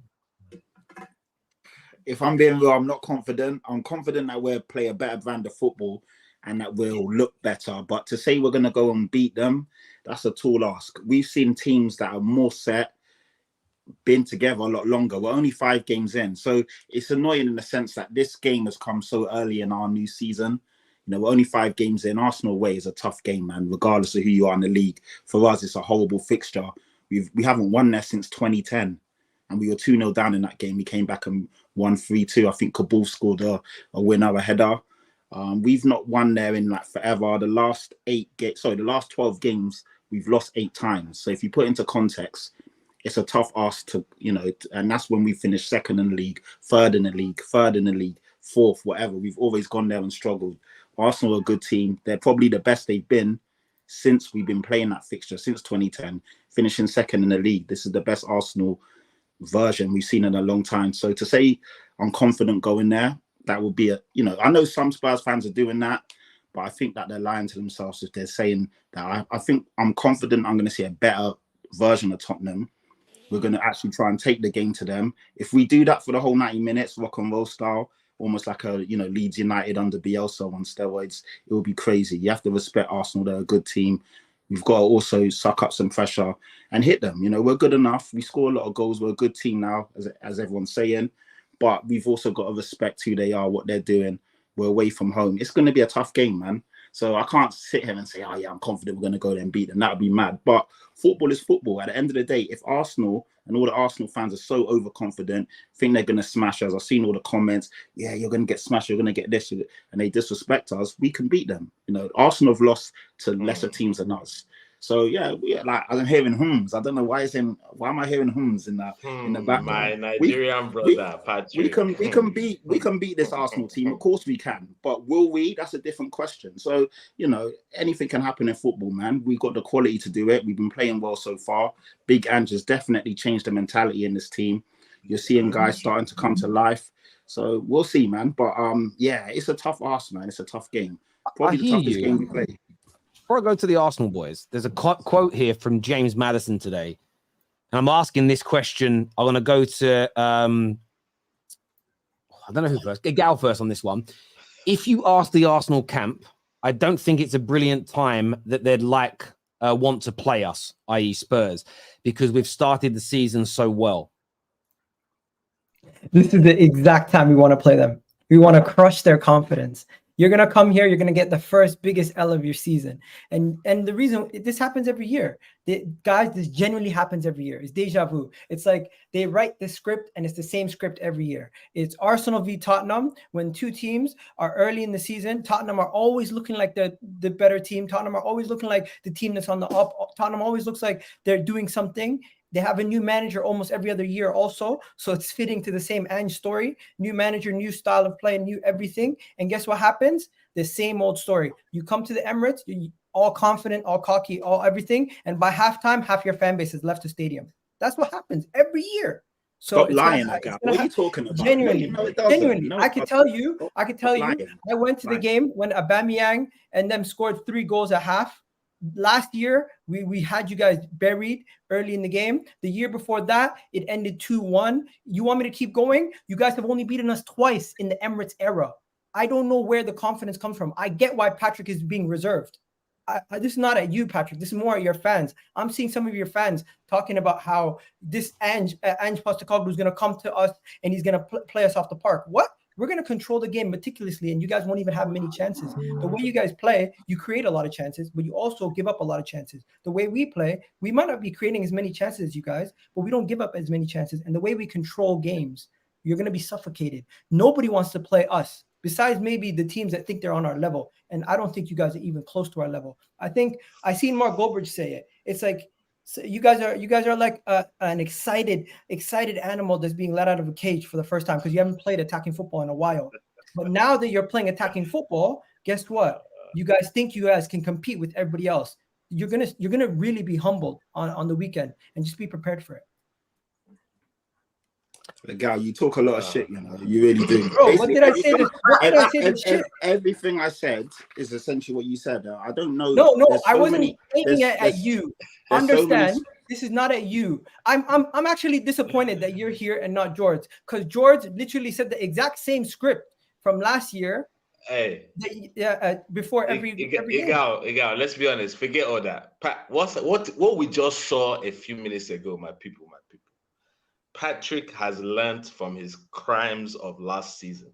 He knows if I come on here with chest and what I really feel, how I really feel about my Spurs boys right now, he knows. He knows Sunday's stream is going to be long for him. So and little bits of the old Patrick. Hold on. Little bits of the old Patrick snuck in towards the end of his monologue. He's like, but this is football.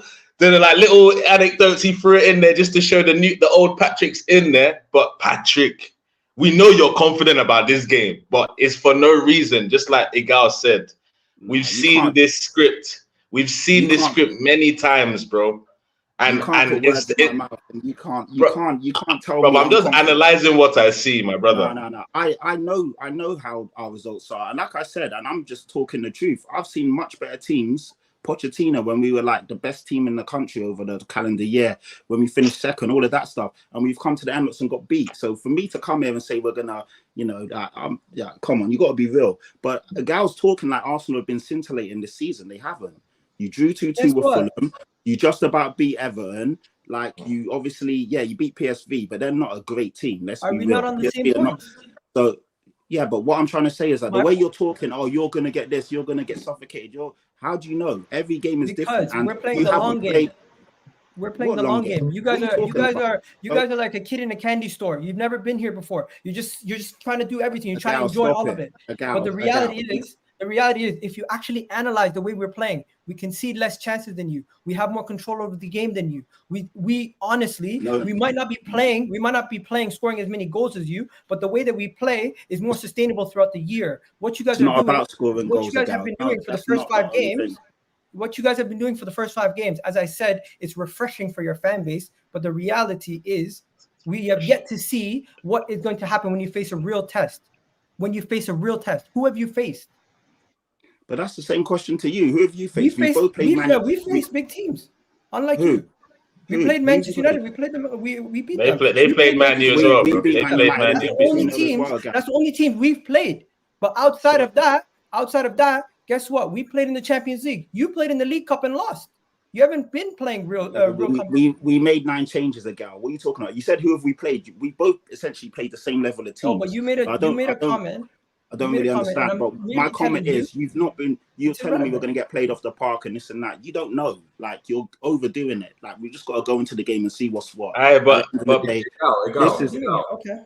quick one, yeah. I know you were saying that obviously Arsenal play a much more sustained sustained kind of style of football, which is, can be kind of maintained over a season, right? And I actually agree. But we're talking about one game. Now, I hear the stats that are in your favor 100%. And the mental edge. Right now, is Maddison not right in what he's saying? That, you know what? Facing Spurs maybe in January, when of course they might have their hiccups, new manager and all that. I actually wanted them to be more discreet. It might be more difficult facing them now, because you haven't once said that it's going to be a difficult game. Bro, I don't think none of you guys said that. It's not. This is actually going to be the easiest North London derby in the last 5 years. The honest truth. Based on how they set up, we will find out if it's the easiest derby we played in the last 5 years or if it's the hardest. Because Ange has one job to do. He needs to actually get his tactics correct. Because if he's going to come to our house and try to play the same way as he said, that is the biggest false move. That's the biggest mistake. That's suicide. I'm not going to lie. That's suicide. We know if you come to the Emirates and you put your center halves at the halfway line, you're not beating us. We're gonna break you apart, and we're gonna leave you exposed. At the end of the day, you're gonna leave sad. And this is why I'm excited. This is why before Tottenham used to play a style of football that was against what we did. It would actually play. It would be benefiting them the way they play, counting us on the counter attack for the last couple of years, and we still somehow broke them down. So imagine if they now come, have their 2 center halves in the halfway line, have their left back and right back pushing up forward, and we have our wingers coming in behind and Jesus doing his thing. Bro, I am more excited about this game being much easier than the last 3. They could only do that, but Tottenham could only do that tactic and only play with their centre backs really high up and have their fullbacks high up if they had more possession of the ball and were dominating you. If you've got possession of the ball, they're not going to be able to go and do that. No one does that if the other team's got the ball, which means that there's going to be spacing behind you guys. No, but Jerry, this is what I'm saying in it. Like, I'm going to be honest. Like, Tottenham are playing well this season. I'm going to throw that away. Ange's got the boys balling. They're doing their thing. But every time I watch them play, there's one thing that's always consistent: is they concede chances, bro. Yeah, concede multiple chances, and you can't come to the Emirates and concede those type of chances because we're going to capitalize on them. And that's why Egal has the confidence. Obviously, it's still a North London derby. At the end of the day, we get a chance to see Maddison against Odegaard, even though that's not a conversation for me. But we get a chance to see it. We get a chance to see Bissouma versus Declan Rice. There's a lot of things we see. But if these Spurs boys want us to be taking them seriously, they got to go and get a result at the Emirates, bro. Yeah, like, other than that, hold on. I never said you have to get a result at the Emirates. I said if you want us to take this team seriously, we can take you for the joke that we always have, or if you want us to be taken seriously, then you got to get a result at the Emirates, bro. You only finished above us once last season. Regardless of all that, bro. Even if we don't win this game, we've you want to talk about last season? Do you want to talk about last season? Bro, I remember last year you were talking about last season a lot. So let me talk about last season. We bopped you at your house, beat you 2-0. We bopped you at the Emirates, can I beat you finish 3-0, and this is pretty much the same team. Egal, let me finish my point. We can do that again. Nigel was talking about taking us seriously, this and that. We've consistently lost at the Emirates and still been a much better team. So all of this, it's one game, innit? Let's relax. Let's have it And right. you guys have a Also, mental lapse when it comes to the North London derby at the Emirates. and then likewise when you come to our ground. No, but guess it's what? one. Since we 17 dead years, that. We done dead that. We dead bro, that. let me land. 17 years, you have only beaten us at the Emirates twice. We have done that in the last 10 years. We've beaten you more than twice. Egal, let me finish my point, man. You keep butting in. What I was saying, and what rightfully so, we've consistently lost at the Emirates, and it's not ended our season. No one's going to say, oh, if Tottenham lose tomorrow or Sunday, whenever it is, they're not going to be a serious team. No one knows, innit? It's early days. Also, as well, I don't think Big Ange is going to be that naive to try and play rock and roll football at the Emirates and go toe-to-toe with essentially one of the best footballing teams in the country. He's not going to be silly, innit? We're going to obviously set up a bit differently. And this is why I'm excited. I'm excited to see what's what. And also about this thing about us conceding chances. You guys are also conceding chances and letting in goals. At the same rate as you lot. Fulham have scored at the same rate as you lot. Man United scored against you. I don't really understand what this whole notion. Our chances are individual errors. Your chances are spaces. Individual errors, whatever it is, you're conceding spaces, goals. bro. But are we conceding the same amount of chances, though? It doesn't matter. Let me give you. No, but that's what I'm referring to. You concede a lot of early chances, Pat, and we're going to take those chances. That's how we're going to beat. How do you That's know? what I'm telling you. Patrick, the reality is, just look at the Burnley game alone. You were away from home. Yes, you guys won the game and you scored 5 goals. But at the end of the day, you gave them 16 chances. If you give Arsenal those kind of chances, even less than that, maybes, man. Bro, but this is what we're here for. We're predicting, bro. But that's what we're here on the show to do. Is that not what we're here to do? Go to another game. One more. The Brentford game. The Brentford game. I'm dealing with facts here. 16 chances against Burnley, 11 chances against Brentford. You're telling me you give Arsenal how many of those shots half of those on target? We're burying you. Egal, how many of those shots were shots on target? Because all this chances nonsense is how many of those were actual proper shots on target, not chances.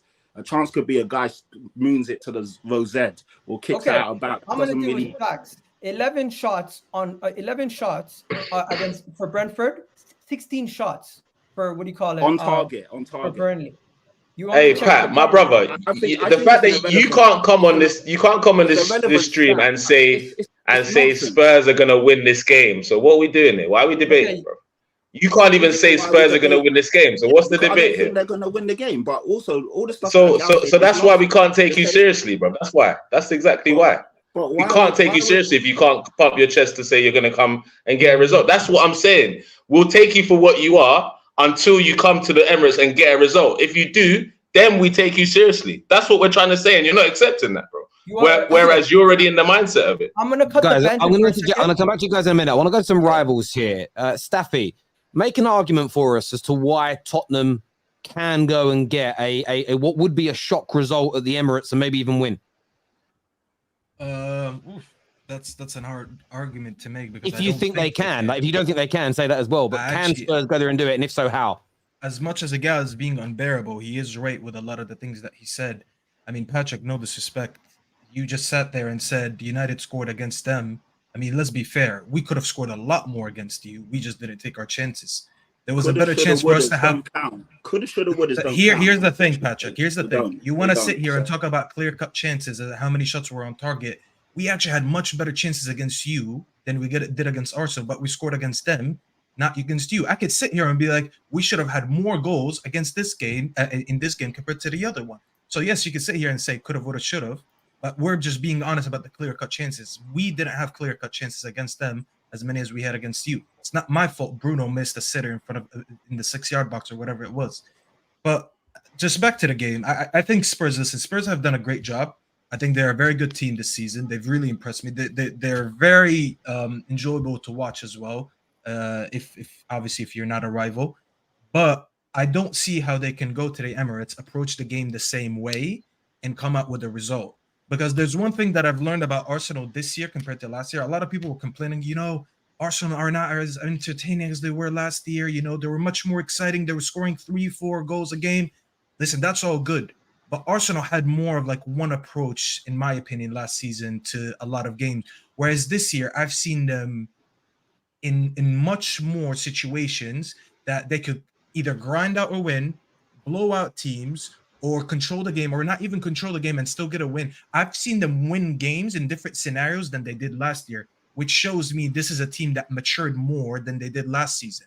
Because it's all good when you can blow out teams 3-0 in the first half, and then they don't come back. But when you go into the second half and it's 0-0 or 1-1, and the team that's against you is approaching the game a little bit different, they've played teams that everyone had a different approach, and they still managed to get results. We've seen them blow out PSV 4-0, who played expensive football, and I've seen them get 1-0 against Everton, who parked the bus. That's a sign of a team that's mature. I think they're much more equipped to handle games that are approached differently than Spurs. And that's no disrespect to Spurs. You're only, 5 games in your process? You actually will learn eventually, okay, now that we can't play our football and we're going against a different opponent that doesn't sit back, that doesn't allow us the ball and all that, we're going to learn ways how to win later on. But to get to that, you need to have these games against Arsenal. You need to have these games against City. You need to have these games against Liverpool, where you're not going to play the football that you want, but eventually you will. But eventually you will learn how to get the result, and that's very fine because even Pep Guardiola lost a couple 4-0s and 3-0s in his first year in City, and then eventually he found a way to play a system where, like, you know what, we're going to play our way, and when it gets hard for us in certain games, we'll find a way to get results. Unfortunately, I think this is going to be one of them because it is the first one for you. If you're being honest, United wasn't really the real test for you guys. Yes, we are a big name on paper, but in terms of what we do on the pitch, especially with how we were in the beginning of the season, we still are. It wasn't really the big test for you guys. The biggest 2 tests is Arsenal and Liverpool coming up, and you do need to get that one spanking that it's going to teach Poch Postecoglou a lesson about the Premier League, and he's going to be like, you know what? Thank you for the lesson. This is what's going to happen to your manager, and he will improve on it. For no reason, by the way, am I saying you guys this defeat is going to affect your season. I still think you guys are going to have a great season. Yeah, but in terms of these 90 minutes, I'm so sorry. I don't see how you guys get a result. You might have a respectable game, but I don't think you guys are going to win. But this is exactly what I was saying. Everything Staffy said is exactly what I said, but because I got my Tottenham shirt on, these Arsenal fans are like acting up. Unfortunately, Patrick, that's how it is. Bro, this is what's been happening to me for 2 years, bro. Well, I said understand when you're the underdog. Did I not say that? When you're the underdog and you're not delusional like you, Patrick. A lot of your fans are delusional, but you're not. You never said anything. You just want to say that. Be honest, Patrick didn't do anything. You're literally Egal. I'm sorry, Egal. You're coming with delusional. a script. His fans sorry, Egal. You came with a script and you just want to say that word. You want to. Bro, He literally never said he is gonna win the game. Bro, I didn't come with a script. I literally don't have nothing on me. I'm telling you the same thing that I would say to any. What did he say that makes him delusional? Has to defend his team. When you come out here, this is why Mo, you don't listen. You heard. No. I am listening to what Patrick said. I'm not listening to what you're saying because you're waffling. I didn't call him delusional. I said his fans are, because I think Tottenham fans. Okay. I'm gonna rewind the tape, Egal, because you just said like you, Patrick. I made it clear. I made it clear. You literally just said that. I made it clear, and I said I'm sorry for Patrick for being here because he's not delusional. Some of his fans are. That's what I said. I think you gotta address Patrick though. Go ahead. I think you gotta address Patrick though. Patrick's gonna get. So you don't think Patrick is delusional? Let's just clear I that. don't think. No. Wait, Mo. This is my issue with the Patrick thing because Patrick said, "Here we go." He's not coming in. Oh, okay. There you go. The internet went down. Sorry. That's Daniel Levy. Daniel Levy's always playing with me when I want to drop my points. Hey, Daniel, behave yourself. But yeah, I said he's saying that he's not confident for the win, but he's also upset at us for being confident that we're going to win. Like for me, that doesn't really make sense. No, he was being disrespectful. There's a difference. Bro, 1 second. He was saying it's going to be the easiest game of the season and all of this. Bro, that's disrespectful. Okay. I've given you my logic. I think this is going to be the easiest game for 2 reasons. 1, because we're facing Tottenham. We're going to be up for this game, and you guys have a mental lapse when you play us at the Emirates. And 2, if your manager plays in our hands and gives us a strategy that benefits us to win this game. That is 2 logical reasons to say why we're going to win this game. We are the utmost favorites in this game. There's nobody picking you guys. You guys are the underdogs. You guys don't have much pressure on you. and that's scary. But the reality is, I don't fear Tottenham at the Emirates. I don't fear Tottenham. I don't fear your manager. I don't fear any of your players. I don't fear anything. And you that's guys why bring he to said the it's table. disrespectful, Egal, because Exactly. they are It's playing so good football. disrespectful. Can I put a twist on this here? Because as much as I sat here and I said I still think Arsenal are going to win, by the way. But who are you to say that now that you're playing a team that actually the manager said we're going to approach the game the same way that we usually do, which is something that Arsenal don't usually come up against. People tend to change the way they play against Arsenal, against City, against Liverpool, because they know, you know what, today I actually can't keep most of the ball. Let them have the ball and I'll sit back and defend. So you're actually used to 95% of the teams in the Premier League want to sit back against you. But your manager tomorrow is going against another manager that he's like, you know what, I believe in my style, I believe in my philosophy, and he's about to bring a different game to you. So the fact that you're saying you're too confident, I actually would be sitting there and be like, what is he up to? Because it makes sense to sit back, but he's not. I know if teams sit back against me, I could beat them. But I actually don't know if someone tries to bring the game back to me, if I could beat them or not. I don't think they're good enough to do it, but that's just my opinion as me as an individual. But to sit here and completely disrespect them like that, I understand where Patrick is coming from because you're not used to this. Guess what? I'm not over celebrating here. I genuinely am telling you guys. You said it's the easiest game of the season for you. That is celebrating. My brother, hey, Spurs disrespect is allowed always, bro. I think when it comes to a North London derby, we have to remind Tottenham who they are when they come to our ground. Because they seem to forget. Egal, couldn't they? And you wanna know, this is coming from a Liverpool fan. I'm gonna say to you, when we go to Liverpool away, I always say we're gonna struggle. When we go to Man City away, I always say there's an issue there. When we go to Old Trafford, even though I think we have a better team than you, I admit that there's an issue with us going to that ground, and it's historic. But Tottenham fans seem to, not Patrick here, he acknowledges that, but other Tottenham fans seem to ignore that. Hence why I have to drill it in their head to remind them. Can I just say something? I know thousands of Tottenham fans, and I don't know which Tottenham fans you are quoting that are saying that we're going to go to the Emirates and turn you over. Bro, I can name 3 right now. Yeah, that's off the other scale. But most Tottenham fans understand it's going to be, like you said, our biggest test, our toughest game. But if you're going to sit here and disrespect the likes of Son, Kulusevski, Maddison, and just think that, I hope your players are feeling the same way. Because if you do that, we will punish you. As simple as that. You better than us? What are you better than us? Egal, Nigel, quick. There he is. There's Patty. Who punish you? The way the guys say we don't have outright favourites. You do that, and your players do that. In the environment, or in a scenario where Arsenal lose now, yeah, or drop points against Spurs, or Spurs dominate at the Emirates, right? Yeah. What are the questions what questions are us as fans and you as fans are gonna answer? This must be our universe. This must be Marvel. Jerry, title race is done if we drop points against Spurs. Title race is done. Love it. Bookmark that. Because I want to. Race is done. All I'm saying is, when you're the outright favorite, when you're the outright dog, when you're supposed to go and win, that comes with a different pressure as well. We spoke about it when City got up for the league. It comes with a different pressure when you go into every game and you're like, you're the main team. You're supposed to win. When you've got that pressure there, it's a different game. And for me, it's the first time in a long time where Arsenal now are the outright favorite. Of course, last season you had a really good season and Spurs were a mess.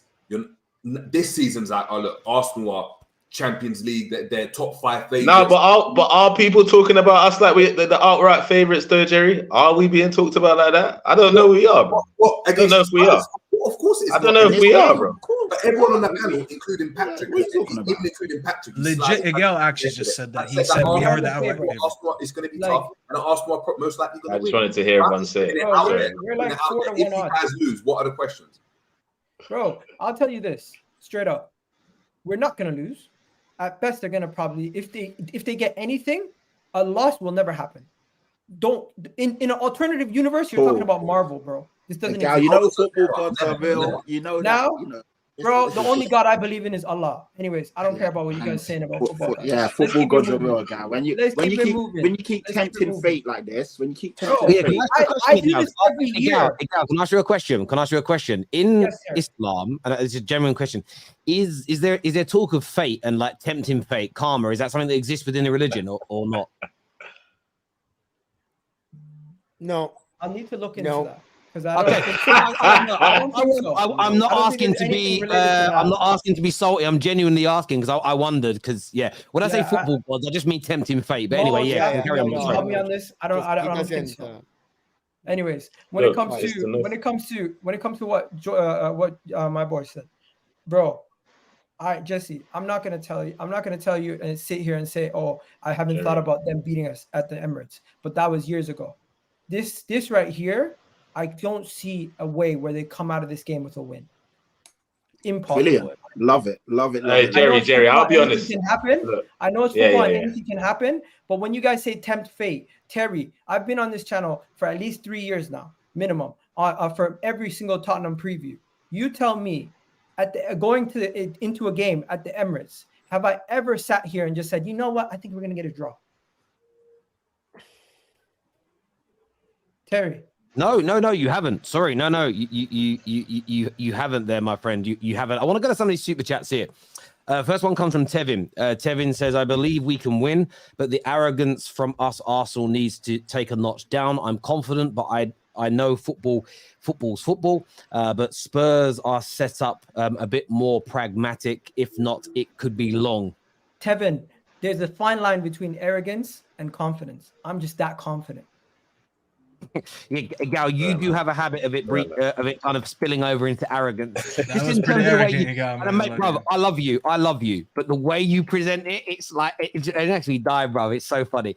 Zizou here says Spurs fans really think they'll come out with something after playing subpar teams, albeit Brentford. London is red, and yes, Manchester United are subpar. Sorry, Terry, can I just go? So, Arsenal have played the same similar caliber of teams as us so far this season. It's only 5 games. I don't understand what the difference of look. It's only 5 games for you. You guys are brand new. Tottenham. No, but listen. But I'm talking about what he just said, Egal. Let's stick to the point. He said we played subpar teams. We both played Man United. You guys have played Everton. You drew with Fulham. Who else have you played and beat? No one of any real. So Champions League 4-0. No, forget Champions League. We're talking about Premier League. This is the you're Premier not League. in it. It's understandable. So, listen, Egal, this is the first time. Said I'm not arrogant, but he says that. Guys, I'm not going to hold back punches against Tottenham. Come on. Egal, act like you've been everything goes, bro. What did I say? I said you haven't been in there. So remember, Patrick, you came on here and sang Crystal Tuesday Palace night. You play Thursdays because you're not even playing Thursdays. Mate. Yeah, I know. Fantastic. But yeah, look, Crystal Palace, you beat them 1-0. Drew 2-2 with Fulham. Beat Man United 3-1. Beat Everton 1-0. So I don't understand this guy or you talking down about the teams that we played. It's the same similar caliber teams. So it's a moot point. It doesn't really make sense. The reality is we're going to beat Spurs. If we let them take a point off us this weekend, I'm saying it now. We can't win this league title because we can't be having a team like Spurs come to our ground and not putting them away because there's too many holes in that side for me not to feel confident. As I said, it's still football. It is still the North London derby. So there is always a chance. There's always a chance that anything can happen. But personally, I see it being business as usual this weekend. Yeah, man. Michael Ramsey here says, Terry, the fact is Arsenal are rubbish. They won't beat Spurs. What a thing when the rice can't swell. Is what Michael Ramsey's got to say here. Michael, what are you doing? Max here says, there is Terry. I'm a Muslim and arrogance is not a feature of a Muslim. Fair enough. Yeah, I just wondered if it was cool. Nothing to do with tempted with fate and the football gods and stuff like that. Cool. Yeah, I'm just asking because I don't even know. By the way, I don't even know if there is in Christianity. I'm just asking but most things tend to stem, like people say like things like karma and tempting fate. Things like that just sound like at some point they'll be traced back to something religious. I was just asking. You know what it is, though? Allah is not going to punish Egal by having Arsenal lose because he's overconfident. Let's just put it this way. I'm just asking. Questioning somebody else's faith is also forbidden. So whatever you're doing there, bro, come on. Be fair. Don't do that. Who, me? No, not you. What he was. I didn't question no one's faith. I was asking a question about the faith to educate myself. I don't think that guy was challenging it either. He was just saying that arrogance isn't something you should do if you're religious. Is that question someone's faith? I don't know. That's true. It's true. Cool. But Egal, We'll move Egal on. is still arrogant. The game will be decided by the 6s and the 10s. For me, Spurs have never had a better chance. Basuma versus Odegaard, Rice versus Maddison. Yeah, they are going to be brilliant matchups, aren't they, Mo? 100. Yeah. But to be honest, listen, I didn't say anything about this game. I actually think that because of this game at the Emirates, Spurs have no chance. This is as simple as that. History is like, if anybody, I wouldn't have anybody putting their money on Spurs. I don't know, unless you won the long odds. Like, this is as simple as that. But however, Spurs are actually playing better football than Arsenal. This is just a fact based on stats. They created more chances. They have more shots on target this season, and they kind of played the similar opponents. But because Arsenal play at home and because they're coming from a 4-0 win against PSV, I think this is the perfect time to play Spurs. This Spurs, I think Arsenal would like this time to play Spurs. Trossard versus Porro. Oh, not that only. I think actually, even though Spurs scored more goals than Arsenal, I think the front line of Spurs have been poor. They haven't been great, in my opinion. And I don't think that Spurs defense can handle that Arsenal attack. They are miles better than them. I think Romero is the most overrated defender in the league, in my opinion. Udogie is a fantastic player, but going forward, I haven't seen him defend. Fake Nigerian. Because most of the time they play, they concede a lot of chances. Pedro Porro is poor defensively. And the other guy, Van de Ven or whatever, he's still new to the league. But Arsenal have William Saliba, and Arsenal don't have, Spurs don't have a William Saliba. Declan Rice, Bissouma, a conversation. Maddison, Odegaard, the conversation. But I think the attack will be the difference. I think Saliba by himself can stop all this attack for Spurs. I'll be surprised. Oh, damn, Mo. Like, to be honest, this is honesty. Like, I'm looking from outside. Spurs are scintillating and everything. But Arsenal's defense are better than Spurs' defense, in my opinion, on the eye. And the attack for Arsenal now with Trossard there and Saka firing again and Gabriel Jesus, they look different than when Kittia's there. It's very obvious. Why are you looking angry, Pat, man? Cheer up, bro. But they have to look for this game and say, like, listen, if Spurs go to the Emirates and play good football and create chances, it's a positive for them. The difference between Spurs and Arsenal, if Arsenal lose this game, whatever context is going to be, it's doom and gloom. But Spurs can go and lose 2-1 or 2-0 and still come out with positive. They're not a big club. They're not a big club. That's right. There's respectable. You are right. There are respectable ways to lose football matches because everybody loses them. It's how you go about it, I think, which is key. If Spurs beat us at the Emirates, I swear the club is getting liquidated and Arteta stacks. Come on, you Gooners. Yeah, time to cure their delusion. Come on, you Gooners, is what has been said here. They've already done that super chat. Yeah, we Arsenal have played the same caliber of teams, but we are talking about playing. But we are talking about playing bad, while Spurs fans are acting like they are 09 Barca. Is what Tech Freak has got to say here. Our default system style of play is best against teams that play how Spurs are playing. We have had to adjust against low blocks. See, I don't think consistently Ange is going to go low block, but I also don't think he's going to come out gun ho if Arsenal do, because I think Jerry, you could right. Both teams can't be, unless you play a basketball match from the opening minute. Both teams can't go gun ho at the same time. Not straight away anyway. It can't happen. Like someone's going to start off reserved. Like the team that starts kickoff might be the one that goes on the attack straight away, and the other team has to absorb for 10, 15. It's going to be very interesting. Mr. Firebox says, first time in years, I think we will destroy them. He's a gooner, by the way. Not because they are playing bad, but because they are playing well. Plays right into our hands. Is what Mr. Firebox here. He's so right. I wanted them to win against Sheffield United when they were down 1-0. I wanted them to, because I wanted them to come. Confidence is sky high. Yeah, love that. This confidence is actually going to give them a level of like thinking they're better. We can do this, boys. We can do this. They're going to give them a little of egalness in their way. No. The game. No. If they came into this game, if they came into this game with a little bit less form, they might actually take the game with a more cautious approach. But because they've done and gotten all these points, and they're level on points with us, top of the league, second actually in the league right now, they're going to come into this game with a little more confidence, thinking they can do what they've done against everybody else. That's a discredit to the manager. However, Ange, you're just writing fairy tales. I think that's say something. To what Ange has been doing, because I think win, lose, or draw last game, the guy clearly has a philosophy and he believes in it and he believes in his players and he wants to implicate it. And listen, I've sat here and I've heard people discredit. Give Ten Hag criticism for not having one set philosophy that he believes in. But then when there's another manager that does that, he's also catching strays from the likes of Egal. So I think we have to be a little bit more genuine here when we talk about that, and at least have respect for what he's doing and what he's trying to do. Ange was a thing, Steffi. Ange was a thing, for real. We haven't See, seen even Kunde said it. that. Ugly Hood right here says that if Arsenal lose, are they still title contenders? Yes, No. I think they will be. Yeah. According to Kunde, no.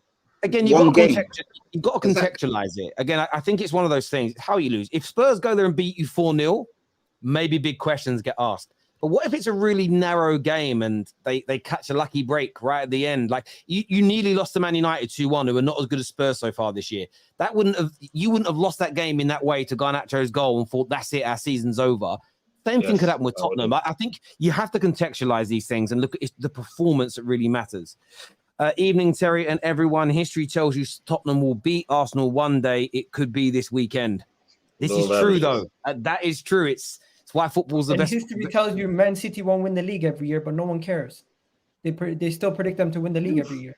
Love that, Egal. What? Where's the correlation? Because such a bad. There's no correlation. I love it, mate. Talk that. Because no one wants to predict anybody else to win the league. They always say Man City is going to win the league, but hey, when it comes to this, that's only this year, Egal. That's only. We should have just let the comment go, man. It sounded so slick when he dropped it, man. You lot ruined it, man. Anyway, Egal ruined it. Honesty here says, Arsenal fans, I understand you guys being confident, but don't upset the football gods. There's something called being overconfident. Everything can happen. Bro, I love my audience so much, right? People have been sending me links to where karma, like there are religions where karma's part of it. People are sending me links. I love you guys. You're great. I love being educated. So in Buddhism and Hinduism and a number of other religions, karma's a real thing. And tempting fate is part of the Christian faith as well. People are sending me links to it. I will read it all later. I like to be educated. Thank you all. My DMs are lighting up with read this, read that. Thank you all. I love it. Fans like Egal is why we shit on Arsenal. Hubris. Hubris, what does that mean? I don't know what it means. Yeah, what's that mean? I don't know. Hubris. Right, let me Google what this word means. We're learning a lot today. Listen. I know. I love learning stuff. That hubris. Am I pronouncing that right? Excessive pride. Excessive pride. Excessive pride. So what was the first word, Terry? We have two words. Hubris. Yes. Arrogance, conceited, pride, vanity. The self-assured hubris amongst economists was shaken in the late 1980s. That's true when the big collapse happened. There we go. I'll change your channel name. Hubris Egal Talks Football. I like it. I really wanted to ask Patrick a question. Everybody, Patrick, talks about Arsenal. If they don't win this game, is their title race over and all the stuff. But what if Spurs win this game? Where does that put you? I'm not just saying that. Last year, Arsenal were in the talk after like 7, 8 games, 10 games when we saw scintillating football with results last year, and everybody said, yeah, this Arsenal thing is real. Do we consider the Spurs thing real if you go and get a result at the Emirates? For real, I'm being genuine question. Yeah, no, that's a good question. And I think, to be fair, probably not. Because again, like Terry said, you've got to contextualize each game. And we could, imagine we go there and spank them. I know this is hypothetically speaking. Imagine we go there and spank them. Egal and Nigel said it's never going to happen. It can't happen. We've seen crazy things happen in football. So imagine that happens. I would still have my feet on the ground and say it's one game. Maybe everything went our way, blah, blah, blah. You never know. But I wouldn't then put us in the title race. I'd say that possibly with, we're top 4 contenders. But yeah, we have to see, man. We have to see. Because the same way these guys are saying, if we lose to Tottenham, we're not in the title race. Come on, man. They don't believe that. They're just saying it just for the sake of it. Because there's no way one game's going to define your season. There's 37 other games. Obviously, we played 5. So there's still going to be, 32 games left or whatever it is. Yeah. There's no way you're going to write off your whole season because you lost. You know what the right question is, Patrick? Is this Arsenal even in a title race at the moment? Can we just 100%. Say this Arsenal team is in a title race at the moment? I still think they're the second best team in the country. I said it from the beginning. I'm not going to, one thing about me is I sit here and I try and obviously, yes, I am biased to a degree, but I always try and be honest and speak on what I see. Arsenal for me are still a very good team. They have changed their style of play. It's not a scintillating, but we're only 5 games in. Yeah, they're still the second best team after City, comfortably. And then I'd probably put Liverpool third. I hear that. I want to try and get through some of these super chats before the end here. This one says, Terry, what's your top 4 predictions? As of right now, City, Arsenal, Tottenham, Liverpool. My top 4 predictions as of right now. That could change, though. It's very fluid. It should be a good game, and we should not relax and steamroll them like it's a Champions League final, is what Sonny says. Thank you, Sonny. Ibby says, the North London derby is one I always feel awful in my gut before the game. Always in the back of my mind is fear of losing, but thankfully we always win at home. Martin here with the super chat says, Patty, you were one of those vocal Ange doubters. How are you feeling about him now? Yeah, good question, Martin. Good question. Definitely been won over so far. I thought that the Premier League, like Terry and I were saying, we thought it might be a step too far for him, considering the caliber of the team. So far, he's looked really good. The style of play is evident. He's obviously got a pattern of play, and he's got his fullbacks pushed up. Basuma looks like a player revitalized. Maddison's slotted in, so a lot has gone his way. Yeah, he looks good, man. But Sunday is our first real test. Sunday, and then obviously Liverpool at home. Then we'll really see where we're at, because that's 2 good teams back to back. So yeah, so far so good though. I hear you on that. Egal's confidence isn't tempting the football gods. It's not Egal playing at the Emirates on Sunday. Talk your talk, Egal, is what Mateos says here. You know what? Sorry, can I just quickly say, because fans, we all know that social media fans, all this stuff kind of does seep into the team, because the stadium and how they're feeling. Like when a team makes a bad pass and when the game kicks off, or defender does something dodgy, and then the crowd react, and then they see the keeper or the defenders getting nervous. So these things can translate to the football team. So yeah, all good. Keep doing your thing, Egal, and all you cocky Arsenal fans. I love it, because one thing people don't consider when comparing Arsenal and Spurs is how teams set up against them. Everyone this season has been sitting ultra deep against Arsenal, but not against Tottenham. We saw what happens when we play when you play us. I do think that's fair, and that's why I think Patrick's right when it comes to keeping his feet on the ground with Big Ange. And it isn't that teams don't respect you per se, but they are opening up against you, and eventually they'll sit back into a low block. Then it's a new challenge for the team and the players. And that's what Arsenal really going through this year. Teams have been so deep, so sitting back against them. So, yeah, the scores haven't been as high, but the fact they're still winning is key. What did the failure Arteta win since 4 years? And after 5 games, this guy thinks if Arteta wins a trophy, I respect him. Until then, know your place is what he won an FA Cup more than Poch. And you guys gassed him up every single year. There we go. Is that even a Spurs fan? That might not be a Spurs fan. I don't know who he supports, but thank you, RK. Why don't I spoke about it? Score predictions for this big game. What are you going with, Staffy? 4-2 Arsenal. Woo! What you saying, Mo, my old mate? 2-1 Arsenal. Gary? I'm saying 2-2. Oof. Chatty Patty? I'm going to go 3-1 Arsenal, unfortunately. Oh! Yeah, going to keep it 100. Come on, man. I've got to be real. Arsenal away is a tough game, man. 3-1 Arsenal. I just want to see us play a decent style of football and live by the sword, die by the sword. Take it to them, be brave, and we'll see what happens. But yeah, this Arsenal team are a good team, man. I hear you. What are you saying, Egal? I'm echoing Patrick right there. 3-1 Arsenal, and I'm just happy that he's being honest. And a lot of these guys need to take notice of what Patrick's doing right there, because I see too many Tottenham fans coming out saying they're going to beat Arsenal. Let's be real. You guys are not going to go into that game, and coming out of it, they're still a good team. They still have a long way to go. It's only your 6th game versus Ange Postecoglou, so you have a long way to go. Don't be upset. You're talking to him like you're their dad. Hey, listen. This is how they were talking. This is how they were talking to me for the last couple years, Terry. When they're finishing above us in the Champions League, they don't have Harry Kane. What do they really have? It's okay, son. We'll put a little plaster over your boo boo. You'll be okay. Do you want Daddy kiss it better? That's literally what it sounds like. You know what? There's no even point singing "Back to Life, Back to Reality" when they lose. It's okay. As someone who converted to Islam 3 years ago, I asked my Moroccan stepfather about being arrogant in Islam. He said a Muslim should never be arrogant. A Muslim needs to stay humble. Thank you very much for that super chat. I appreciate that, bro. Leicester fans had a meltdown when Ranieri was hired and he won the league. I have a funny feeling about this Ange dude. He could just win the league with Spurs. There we go. Well, he definitely Go on, doesn't sound DB. like a Spurs fan because he didn't say we could win the league. Yeah, this is true. There you go. I know we didn't get around to speak about it on the show today. There isn't much time left. Very quickly, how do we see Liverpool versus West Ham going, Jerry? It's going to be a tough game, man.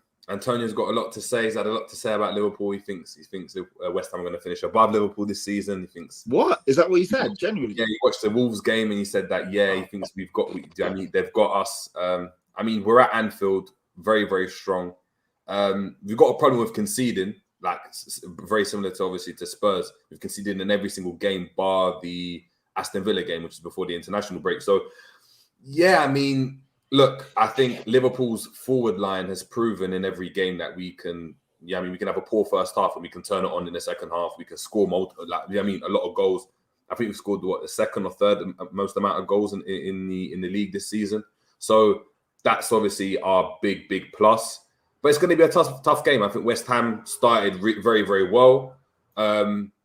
It's interesting because obviously the narrative around Moyes last season was proper bad, but this season he's been able to go and turn it around. Good new signings. I think they've proven to actually, obviously it's been a small sample size, but be a better team without Rice, which is actually quite interesting. I think they've gone into the market really well. Ward-Prowse really turning it on. Alvarez has been good as well. Kudus has come on as well, and he scored midweek for them in the Europa League. So. Yeah, look, we'll have to just wait and see. But yeah, I'm pretty confident Liverpool can get the job done, especially considering it's at Anfield. Yeah, mate. Listen, you should be, but yeah, it's Antonio's podcast is interesting. I actually quite like footballers doing this. One thing I love about boxing and MMA is you have a lot of the IFL TVs and the fight hubs and all these different like YouTube channels where the fighters talk, and it's so much more real than the watered down versions you get on BT and Sky, and it's nice. Like I think there should be a little bit more of it. Like it makes the game, it gives a game which is a good game to watch. It gives it a little bit more needle. The only issue this weekend, and I think the Premier League have screwed us, the fact that Liverpool and Chelsea are on at the same time as a North London derby, I think is absolutely horrendous for the neutral. Like for everyone, even for like Liverpool and Chelsea fans, you'd all want to watch the North London derby, and the fact that none of you can watch it freely and relaxed is crazy. How they could have put Arsenal's game on later. They could have put Arsenal's game on the Saturday. Yeah, they could have moved some of those games around. They didn't really need to do this. Some of those teams don't have European football. Like put the game on the Monday. I don't know, but yeah, it's crazy. But there we go. You know what the good thing is though, Jerry, you get to see Antonio's post-match reaction on his next podcast. No, 100%. No, do you know what? If I'm being honest, I don't even have a problem with what he's saying. I know a lot of Liverpool fans got triggered and going at Antonio. For me, I'd want my striker or my player to be talking like that and being confident and saying, yeah, we've got this team. I think we've got them. I think we're going to win. If he didn't think that and was like, look, maybe we can get a result, like that wouldn't really be great, especially considering, as you said, Terry, the dynamic of that podcast is proper raw. It's not filtered. Yeah, it's normal. I remember speaking to Marlon. I'd be like, I remember talking to Marlon Harewood, and I remember asking, like, were you ever like, he said there's a few times where you've gone to a few grounds or at a few games that was like, oh, this is daunting. But generally speaking, it was like, what was it like when you lined up against like these massive stars from the past? And he'd literally be like, there's, like it was just normal. Like they don't even, a lot of the time they don't get starstruck. They're not thinking to themselves, oh my God, look how great these people are. I can't handle it. Like West Ham won't be scared per se of Liverpool. Like they won't be as professional footballers. I think it's different for fans. This year from Honesty says it's going to be difficult, but I still think we'll win 2-1. Plus big up Darwin. Every 45 minutes he's involved in a goal or an assist for Liverpool up the Reds. Look, I want to thank everyone for tuning in today. I want to thank all my panelists for being on the show. Long 2-hour show today. I've got my preview for the North London derby coming out tomorrow morning. We have match reactions for the City game tomorrow and Burnley versus Manchester United, where hopefully United can stop the Rots and win their first game in 4 bloody weeks. We're here back on Sunday as well with match reactions to the North London derby, Chelsea and Liverpool, plus much, much more. Until next time, thank you to all my super chatters. Please smash the like button before you go. And if you haven't done so yet, subscribe and turn on bell notifications. Take care. Goodbye. God bless. And I'll see you all again soon.